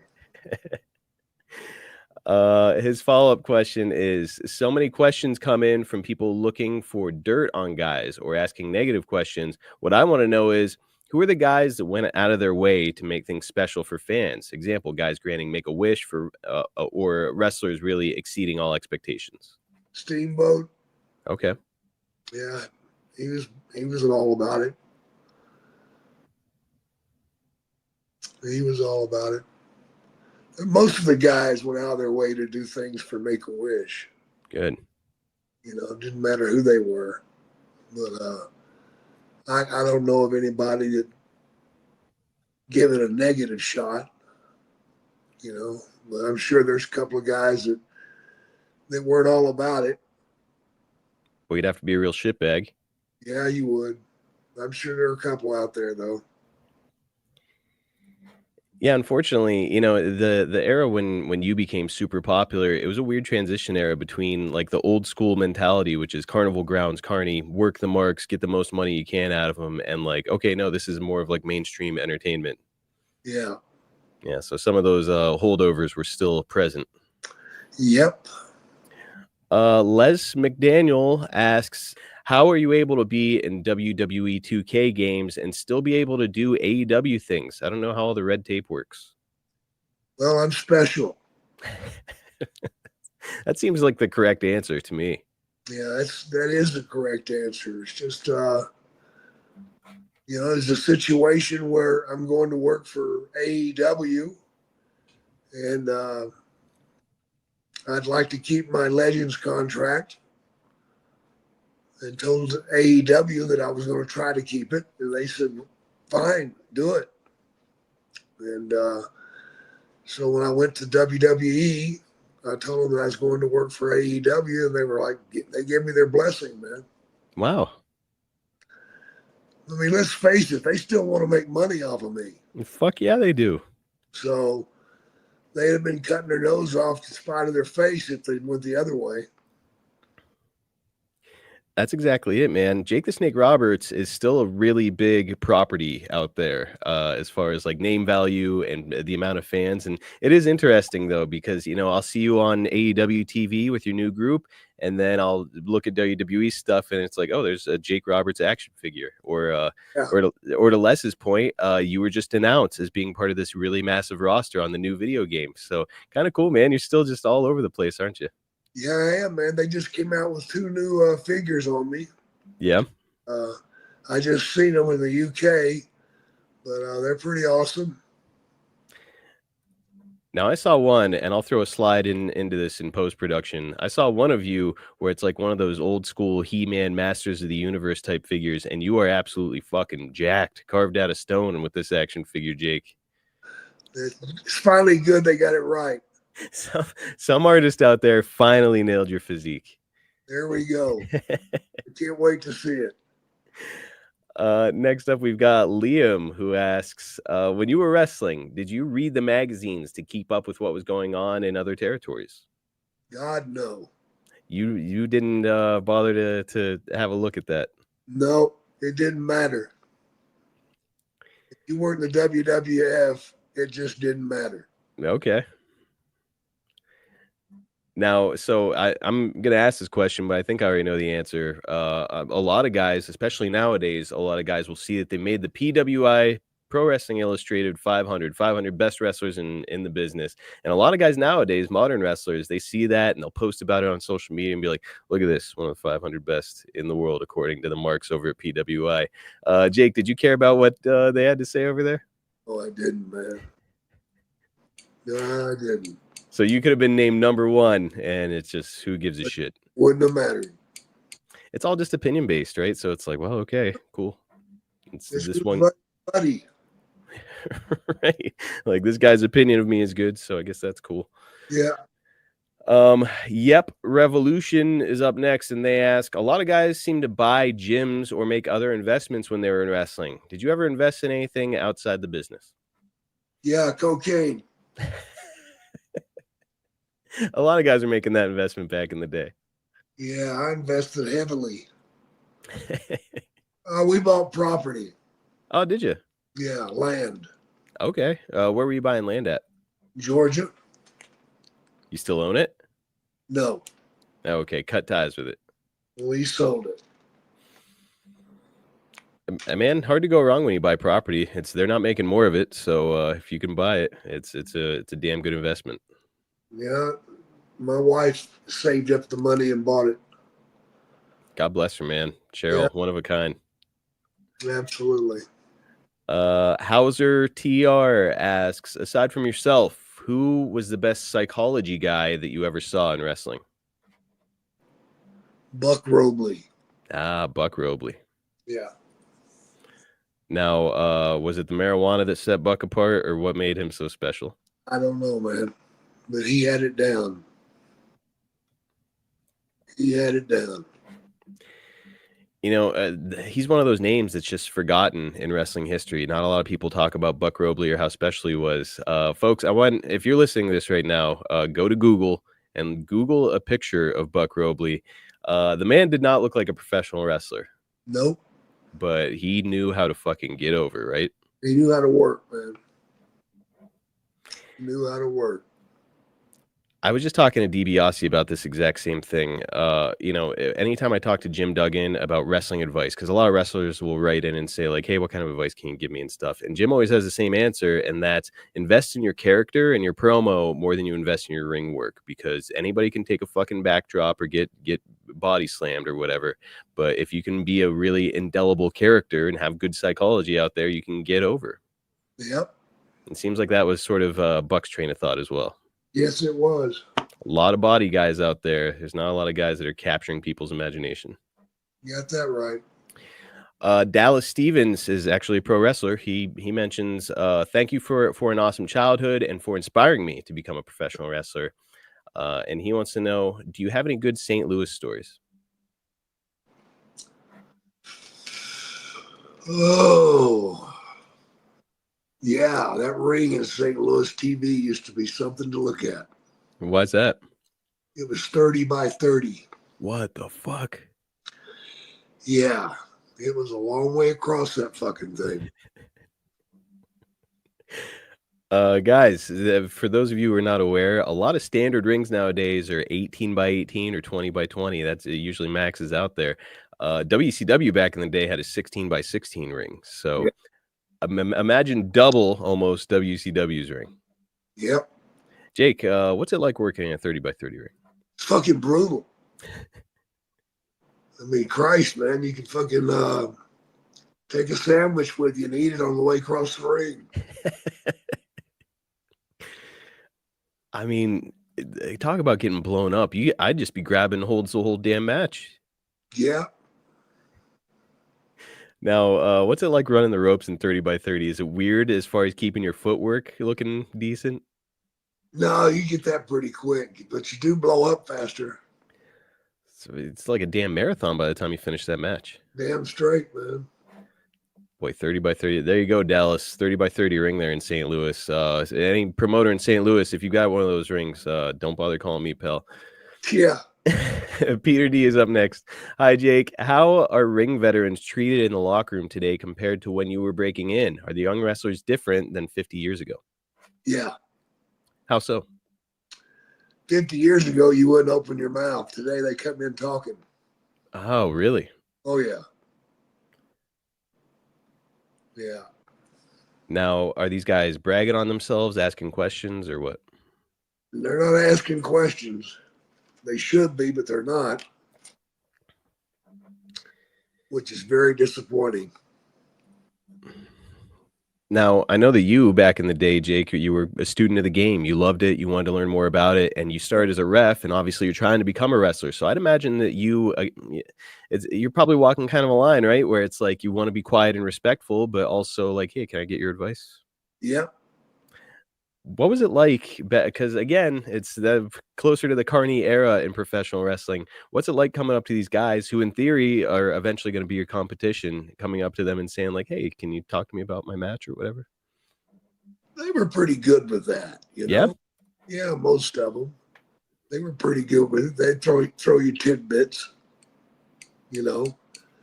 They wouldn't throw you a bunch of shit because they want you to remember what they said. Ah, okay. They'd tell you one or two things, you know. Anybody in particular stand out from your early days as far as a guy that you would turn to for advice? Eddie Graham. Ah, great one. Holy shit. Hard to do much better than that. He's considered one of the greatest minds in wrestling. Yep.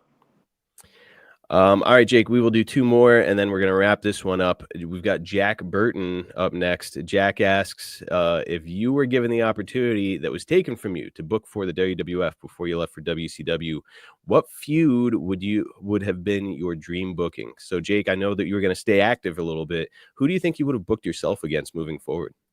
I have no idea, man. Hard to say. Yeah, I hadn't even thought about that. I really can't answer that question.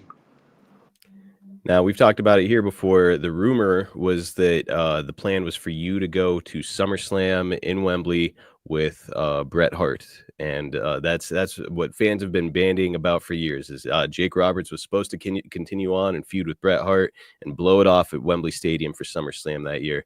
Can you confirm or deny that one? I can't confirm it, but I'd like to have done it. I'll tell you what, he wound up having the match with Bulldog there, and they tore the fucking house down. I'd imagine it would have been the same scenario with you and Bret. Oh, absolutely. No doubt.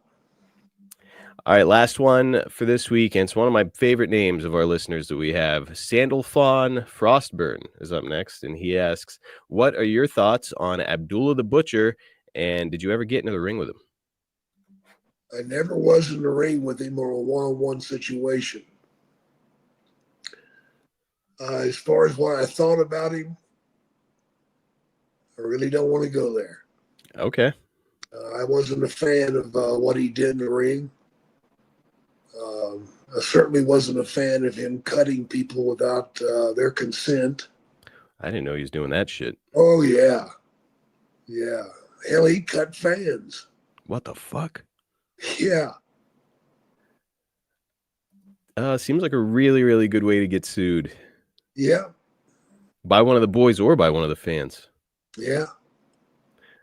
I think that he was the one. I mean, obviously, he's got all those gig marks, like a lot of the guys back in the day. They weren't going with the grain of the skin. A lot of them were cutting down, and they get the gig marks. He was doing like the fork and stuff. Yeah. Jake, how much money would it take for you to allow somebody to dig a fork into your head for a match? Probably not that much. Really? No, it wouldn't be that bad. No shit. I figured we were gonna be getting into 5 figures at least. No, it wouldn't be that bad. I wouldn't mind. It's making me think of something else, and then I'll let you go. Not that long ago, there was a guy by the name of Nick Gage who was going around cutting people with pizza cutters, and he actually got Chris Jericho on AEW TV at one point. Jake, pizza cutter to the head. What do you think of that idea? Don't dig that. You know, it's unfortunate, but Nick Gage was cutting Chris Jericho's head with this pizza cutter, and he's getting a ton of color. And they do one of those things where they cut the commercial in like the bottom corner of the screen, and it was a fucking Pizza Hut commercial. Oh. right when Nick Gage was cutting Jericho. And apparently Pizza Hut was none too pleased when this whole thing happened. I bet they weren't. Oh, man. You can't write this shit, man. Okay, guys, we are going to take another break, and we are talking about something that I am passionate about, and I'm sure that a lot of the listeners here are passionate about as well. Food, not just food, great food, and that's exactly what Green Chef provides for you. You know, fall is my absolute favorite season. Not too hot, not too cold. It's crisp outside. You know that feeling. You come out in the morning, and you're like, ooh, I need a sweatshirt, but in a good way. Like, this is a very cozy fall feeling. And not to mention, you get all those nice warm flavors like pumpkin spice and chili and all the other great things that you get to enjoy with this season. It's the perfect time to reset and bring healthy habits back into focus. And that's exactly what you get with Green Chef. They're the #1 meal kit for clean eating. Green Chef can help you out in a lot of ways, man. Forget all of that running to the grocery store to go and get the right ingredients and making sure that you've got the right spices, measuring out certain quantities of things. Oh man, I don't have any eggs in the house. Forget it. Those days are done because Green Chef does all the hard work for you. And you can enjoy more of that great fall weather with their new Heat and Eat meals, which means you get to enjoy a delicious, wholesome meal in just 3 minutes. These guys are perfect for supporting your wellness journey. Green Chef recipes feature fresh, organic, seasonal produce and 100% responsibly sourced proteins. They're going to help you feel your very best. Green Chef's real, clean ingredients help you build lasting, healthy habits without the hassle. You can enjoy salads in just 5 minutes. Or how about protein-filled breakfasts or nutrient-rich smoothies to fuel your day? Green Chef is ready to nurture your nutritional needs. With 80 plus, let me say that again. You want to talk about variety, how about 80 plus dietitian approved weekly meal options?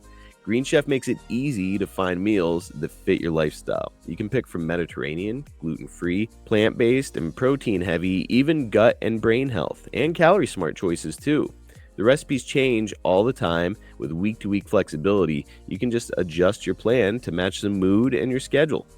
For me personally, I loved the stuff that my wife and I got here recently. We got Southwest cheesy chicken rice bowls. Absolutely fantastic, unbelievable. We kept a recipe card as we do with all the Green Chef recipes that we get so that we can kind of figure out how to make these on our own. But honestly, I don't even want to do it on my own because, again, with Green Chef, I'm able to cut out the whole running out to the grocery store to get things part of it, which is the most annoying part of all of it. Because, like, I don't know if you're like me, but I'll go out there. I get too much stuff. I don't get enough stuff. I forget something. And it's like it's infuriating sometimes to be in the kitchen and try to figure out recipes. That's why I love Green Chef. I love to cook. I don't love figuring out all the portions and everything that I need along the way. So Green Chef makes it nice and easy for me.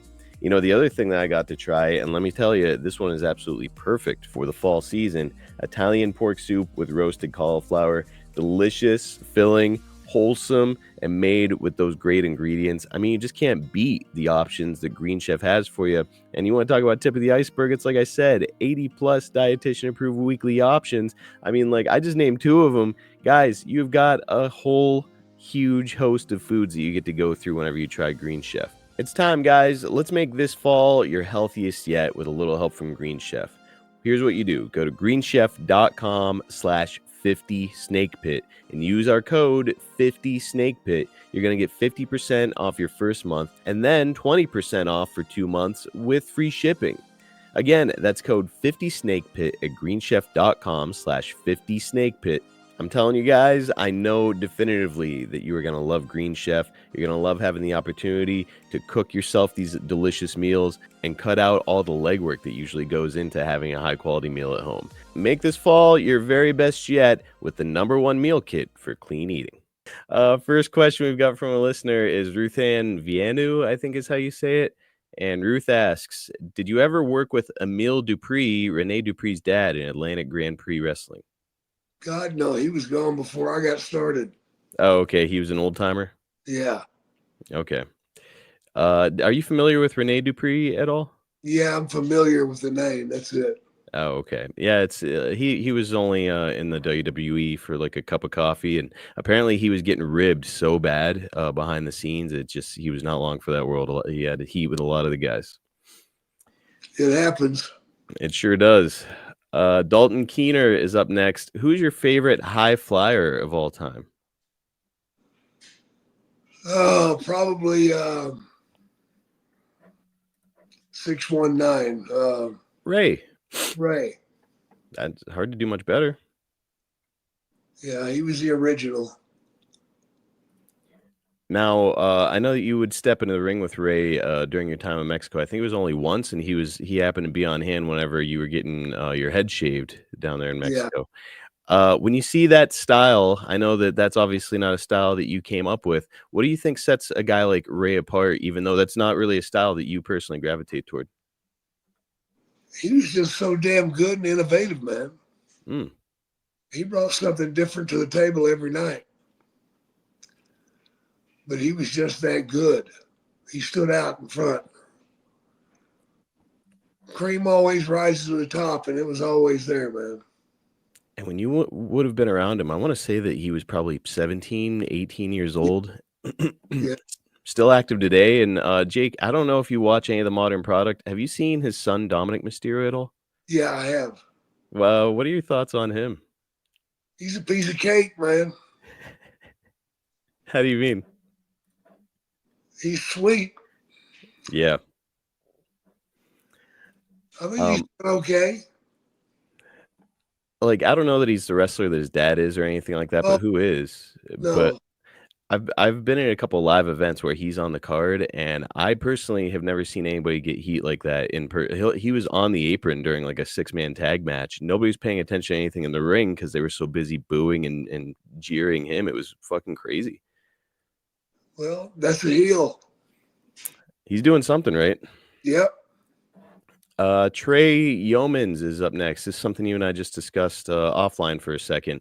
What do you think of the natural disasters going into the Hall of Fame? I don't know that it's been confirmed yet, Jake, but that's the big rumor is that the natural disasters are going to be going into the Hall of Fame this year. I think it's great, man. Big John was something else, brother. Mm-hmm. He was something else. So they were both fairly special, but Big John, he was a step above. You're not the first person I've heard put over John Tenta and kind of his like raw skill and just innate understanding of the business. Yeah. Man, like you caught him, and we've talked about John at length here, but you caught him when he was still really young. I want to say he was 26 or something. Yeah, I didn't even know it though. He certainly didn't look 26, did he? No, he didn't. He looked like 35. At least. I remember thinking he was probably in his 30s or 40s when I was a kid, and here he's a kid himself. Yeah.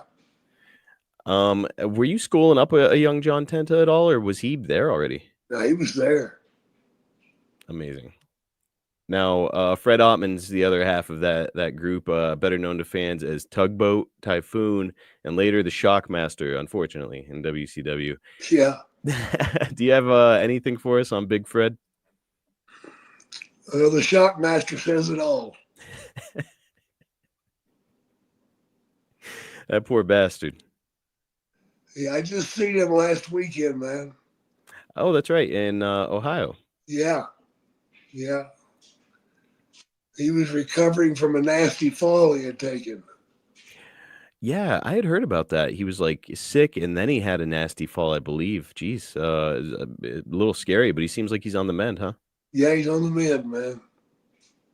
Good, dude. It's, man, a guy like that with that size, that look, I know that when he was in Florida with Dusty, they called him Big Steel Man, and he actually got over pretty well down there.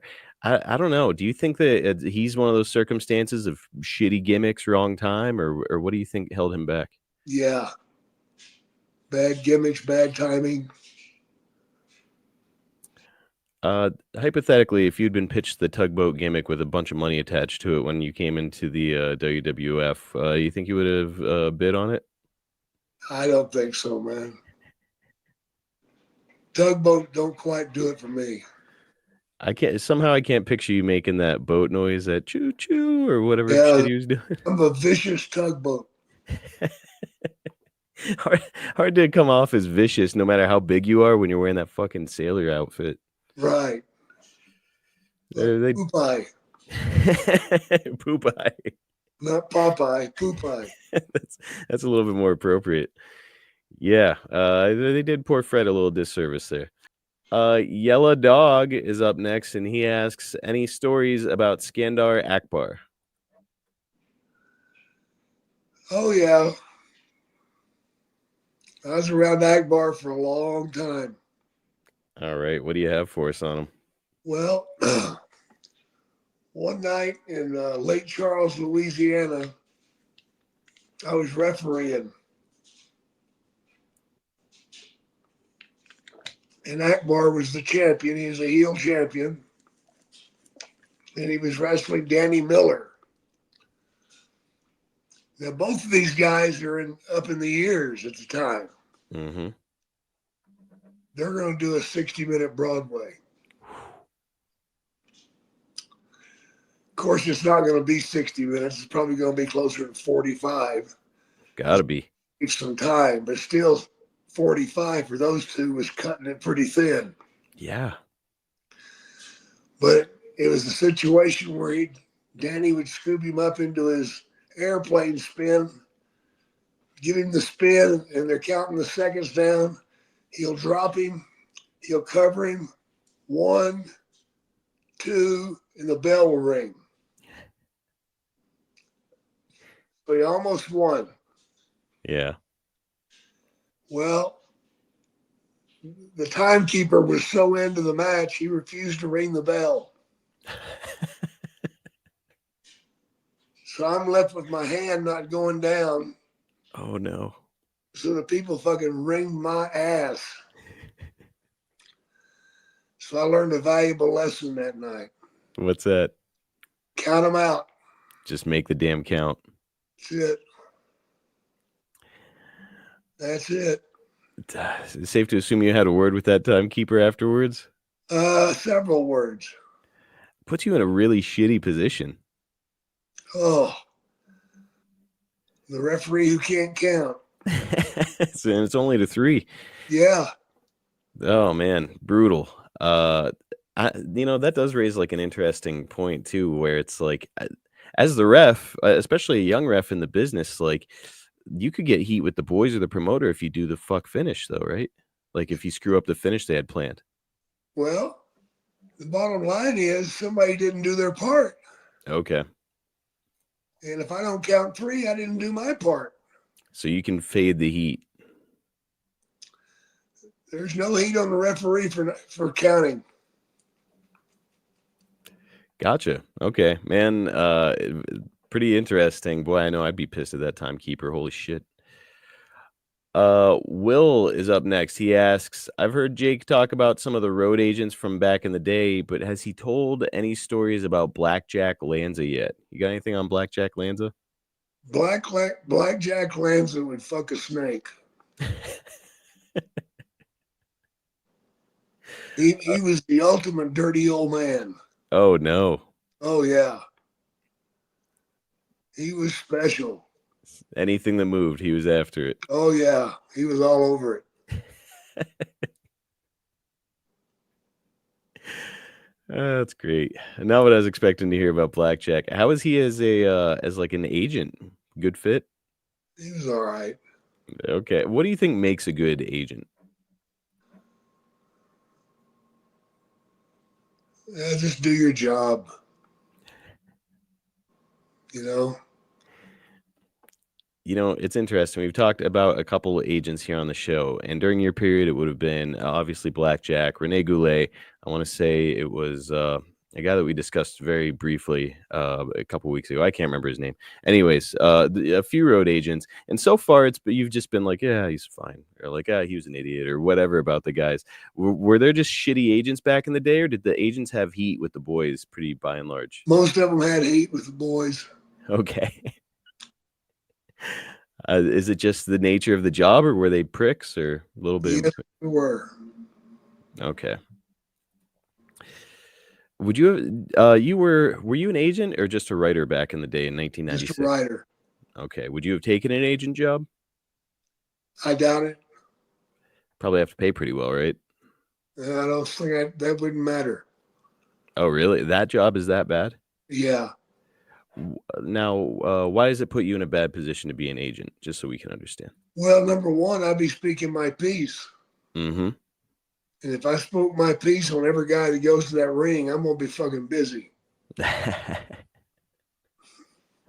especially in 1996, it's like there were a handful of really good workers, and some of them were kind of the shits, right? Yeah, they were.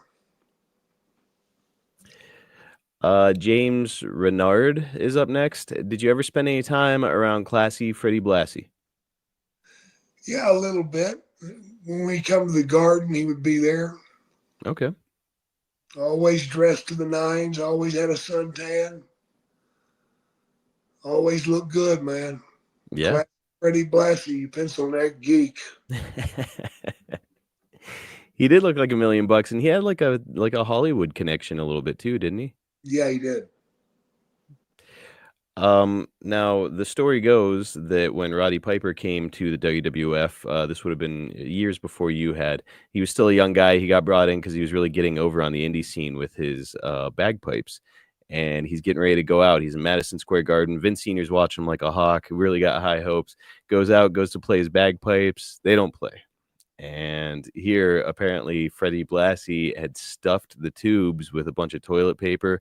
Roddy Piper, it set him on a fucked up trajectory. Like he didn't wind up getting booked again with WWF. He wound up kind of bouncing around the territories for a while before he really got discovered. Did you know Freddie Blassie to be vindictive at times? No, I didn't. Oh, okay. Did you know that story? No. Yeah. It's apparently it fucked him up really bad for like a number of years. Yeah. Did anybody fuck with you like that when you first came in? No. Never. No. Everybody just kind of left you alone. Yeah. Well, good. Maybe you had enough respect in the business by that point that nobody wanted to piss with you. I don't know if that was it or not. Well, it's because we do always hear it's like, well, you're coming in the door, you're instant competition. The guys don't like you. You yourself said that it was, you rode by yourself for a while, hard to make friends. Yeah. So why do you think nobody fucked with you like they did a lot of the other guys? I think there was a lot of respect. Okay. And Mr. Fuji had warned him, leave me alone. Oh, Mr. Fuji was standing up for you. Yeah. Why is that? Well, because he seen that I was going to be drawing money. Ah, okay. Now, I know that a lot of the guys knew your father, obviously, from his time in the business. Do you think that had something to do with it too? No. No? No. He probably got you more heat than anything, right? Probably. Next up, we've got NAFTA, I guess is how you say it. They ask, we hear that Dr. D, David Schultz, was kind of crazy all the time. Did you ever get to know him? I was never around Dr. D back in the day. Never? No. How about that? I would have thought you guys would have crossed paths pretty consistently. No. But I did hear he was a crazy son of a bitch. Like, he was carrying around guns and shit like that. Yeah. Man, a maniac. And then, of course, slapped the dog shit out of John Stossel. Yeah, he did. Well, he had it coming. King Gerard asks, there's a big difference in how wrestlers look now versus how they looked back in the 80s and 90s. Do you think it hurts the business to have average-looking guys step into the ring? I do. Yeah? Yeah, definitely. I think the guys need to look like athletes anyway. So, like, do you think height is a big deal or, like, physique is a bigger deal? I think physique. Mm-hmm.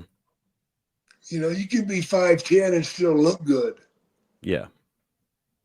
You can be 5'7" and still look good. Kevin Sullivan pulled it off. Yeah. So I don't think height matters so much as just look like an athlete. Yeah. I agree with that. I think if you're going to step in there and you just look like some dude at the mall, then people, how are you going to draw people unless you're a phenomenal promo? Yeah. Okay, we're going to do another quick break to talk about something that I know that people who listen to podcasts really place a lot of value on. Whether you're listening to this as an audio podcast, whether you're listening to it on YouTube and kind of doing your thing while it plays in the background, I know that being able to hear clearly and with high quality is something that podcast listeners prioritize. I know that that's the case for me, at least. And we have got your hookup. This message is sponsored by Raycon. Raycon's everyday earbuds have become a go-to gift for the holidays. I mean, look, they sound great. They last all day and then some with 32 hours of battery life and actually stay comfortable no matter how long you wear them. Over 4 million people already have a pair. So if you've been curious, right now is the time to try them out. For Black Friday and Cyber Monday, you can get up to 30% off all Raycon products. It is absolutely perfect for gifting or giving a little gift to yourself. Man, I love, and I mean absolutely love the holiday season. Nothing is better than the feeling. It starts to get a little bit crisp outside. You start to think about, man, what am I going to get for my loved ones? What cool things might I receive? The only thing that I do not like about the holiday season is toiling over what exactly I'm going to get for people. I have no idea what to get for my wife this year, and Raycon just gave me the idea, dude. This is it. My wife, just like everybody else, loves listening to music, loves listening to podcasts, and now I've got a way to absolutely hook her up with these earbuds. The Everyday Earbud Classic are loaded with upgrades. We're talking about active noise cancellation, multi-point connectivity so you can pair with 2 devices at once, and an ergonomic fit that actually stays put no matter what you're doing. The new colors are also a huge perk. I know that my wife is going to love having custom colors. I'm kind of between a few for her. I know that she really likes violet. I know that she's super into teal and turquoise. So I'm going to explore my options over there. But it's because I know that for her, that these aren't just earbuds. These aren't just a way for her to listen to music or podcasts. It's kind of like a fashion accessory that matches her. Everyday features live up to the name with these things. Quick charge. I'm talking about 10 minutes. You get 90 minutes of playtime.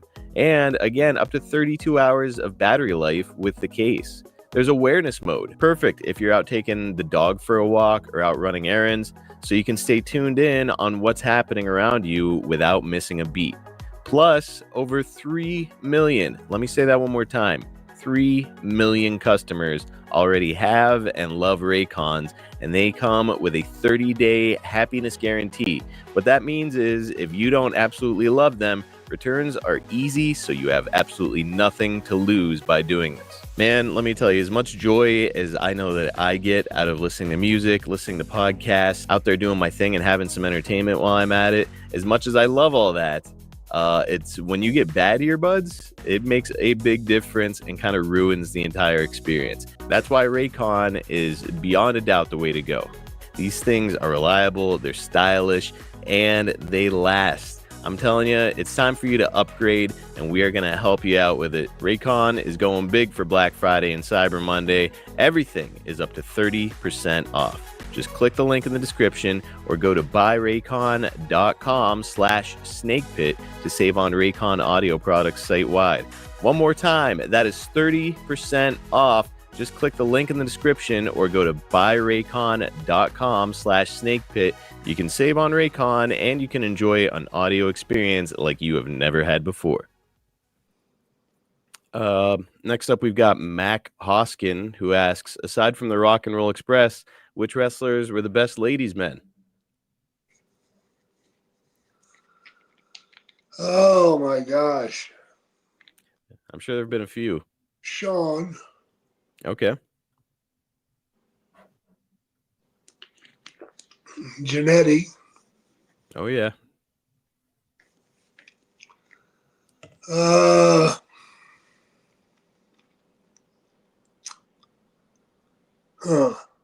I think it's pretty well known by this point that DiBiase was having affairs behind his wife's back during the time that he was on the road. He talks about it a lot on our podcast. Everybody's got a pod. You got to probably throw him into that category based on some of the stories I've heard. Yeah, probably. Mm-hmm. And of course, I didn't do myself any good. A lot of the guys are kind of like, I don't know. A lot of the fans are like, oh, these wrestlers were degenerates back in the day. It's like, put yourself in their shoes. You're young, you have money, you're famous. People are coming up to you all the time, offering you free shit. It would be really hard to not be a bad person sometimes. Yeah, it was tough. Real tough. Were a lot of the guys that weren't like traditionally attractive. I'm thinking of a guy like Terry Gordy, God rest his soul. But like, was a guy like that still going out to the bar crushing ass just because of who he was? Yeah. Wow. All right, gotta give it up. So just being in the business will help you out, boys and girls. Yeah. Dave Prorietti, I guess we're getting some weird names this week. He asks, it seems like a lot of guys in wrestling go for the eyes if they get into a fight. Why? Did anyone ever give you tips on how to defend yourself if you got into a shoot in the ring or at the bar? Sure. Well, first off, go ahead. Go for the eyes. Who told you to go for the eyes? Because that is a thing in wrestling. Oh, yeah. It's just well known. You know, if you can't see, you can't fight. Okay. Just hook a motherfucker in the eye and that'll slow him down. Yeah, he won't want to fight no more. Jake, did you ever have to go after a dude's eye? Oh, yeah. Did you get his eye out? Not completely. I'm sure he didn't want to fight anymore after he had a finger in his eye. Sure didn't. Red Rocks is up next, and they ask, what do you think of Edge and Christian? Awesome to see them both in AEW. I'm glad they're both in AEW, man. They weren't through yet. They still got a lot to give. Mm-hmm. And it's fun watching them, especially Edge. Man, early 50s and still looking like $1 million out there. Yeah. Were you watching any of their tag team shit back in the day? Yeah. One of the greatest tag teams of all time. They both just happen to now be on the AEW roster. Really cool to, like a lot of people criticize Tony Khan for bringing in these talents that they deem as over the hill or whatever. But fuck, man, the proof is in the pudding. Both guys look and perform great. Yeah. We'll do a few more and get out of here, Jake. Yes Man is up next. Who's the best tag team you ever worked with, and who's the greatest of all time? Rock and Roll Express, they have both answers. That's a good one. And outside the ring, they were doing all right for themselves with the ladies. Oh, my God. Probably more than all right. Yeah. Gregory Jules is up next. CM Punk did some really great stuff when he was in AEW, and he's continuing to have success in the WWE, even though he's 46. Did you spend much time around him? What do you think of the guy? I've never been around him much. Mm. The short time I was around him in AEW, he didn't last long. No. So I can't really, cross any T's or dot any I's with that one. Yeah. I've seen him do some good stuff, though. Good worker. Yeah. Yeah, I mean, and at 46 years old, he's still doing good stuff with WWE. A lot of people are tuned into that, obviously, with it being WrestleMania season. The guy's got it, and sure, there's a lot of questions out there about what kind of person he is outside of wrestling, but I don't know, sometimes you just gotta pay more attention to the art than the artist, right? Yeah, true that. All right, two more and we're out. Ars Landerson, it must be a Lars Anderson fan, is up next. Any Bill Dundee stories? Bill came in as a booker for Mid-South, didn't he? Yeah, he came in for a booker at Mid-South, but he was on his way out whenever I came in. Oh, okay. So have you spent much time around him? No, not at all. Okay. I know that you were in Tennessee there for a cup of coffee before somebody snitched on you or something for weed. Was that it? No, that was in Kansas City. Oh, it was. You left Tennessee because of shit payoffs then, right? Yeah. Okay. I didn't bring enough money to stay. There's a story about Stone Cold working down there as a young guy, and he was sleeping in his car and eating nothing but potatoes because you could buy a big bag of them at a time. Miserable. But were you around Dundee there at all, or no? No. Okay. Last one, and then we're wrapping it up. Shannon Hunter, who I believe you know personally, is up next.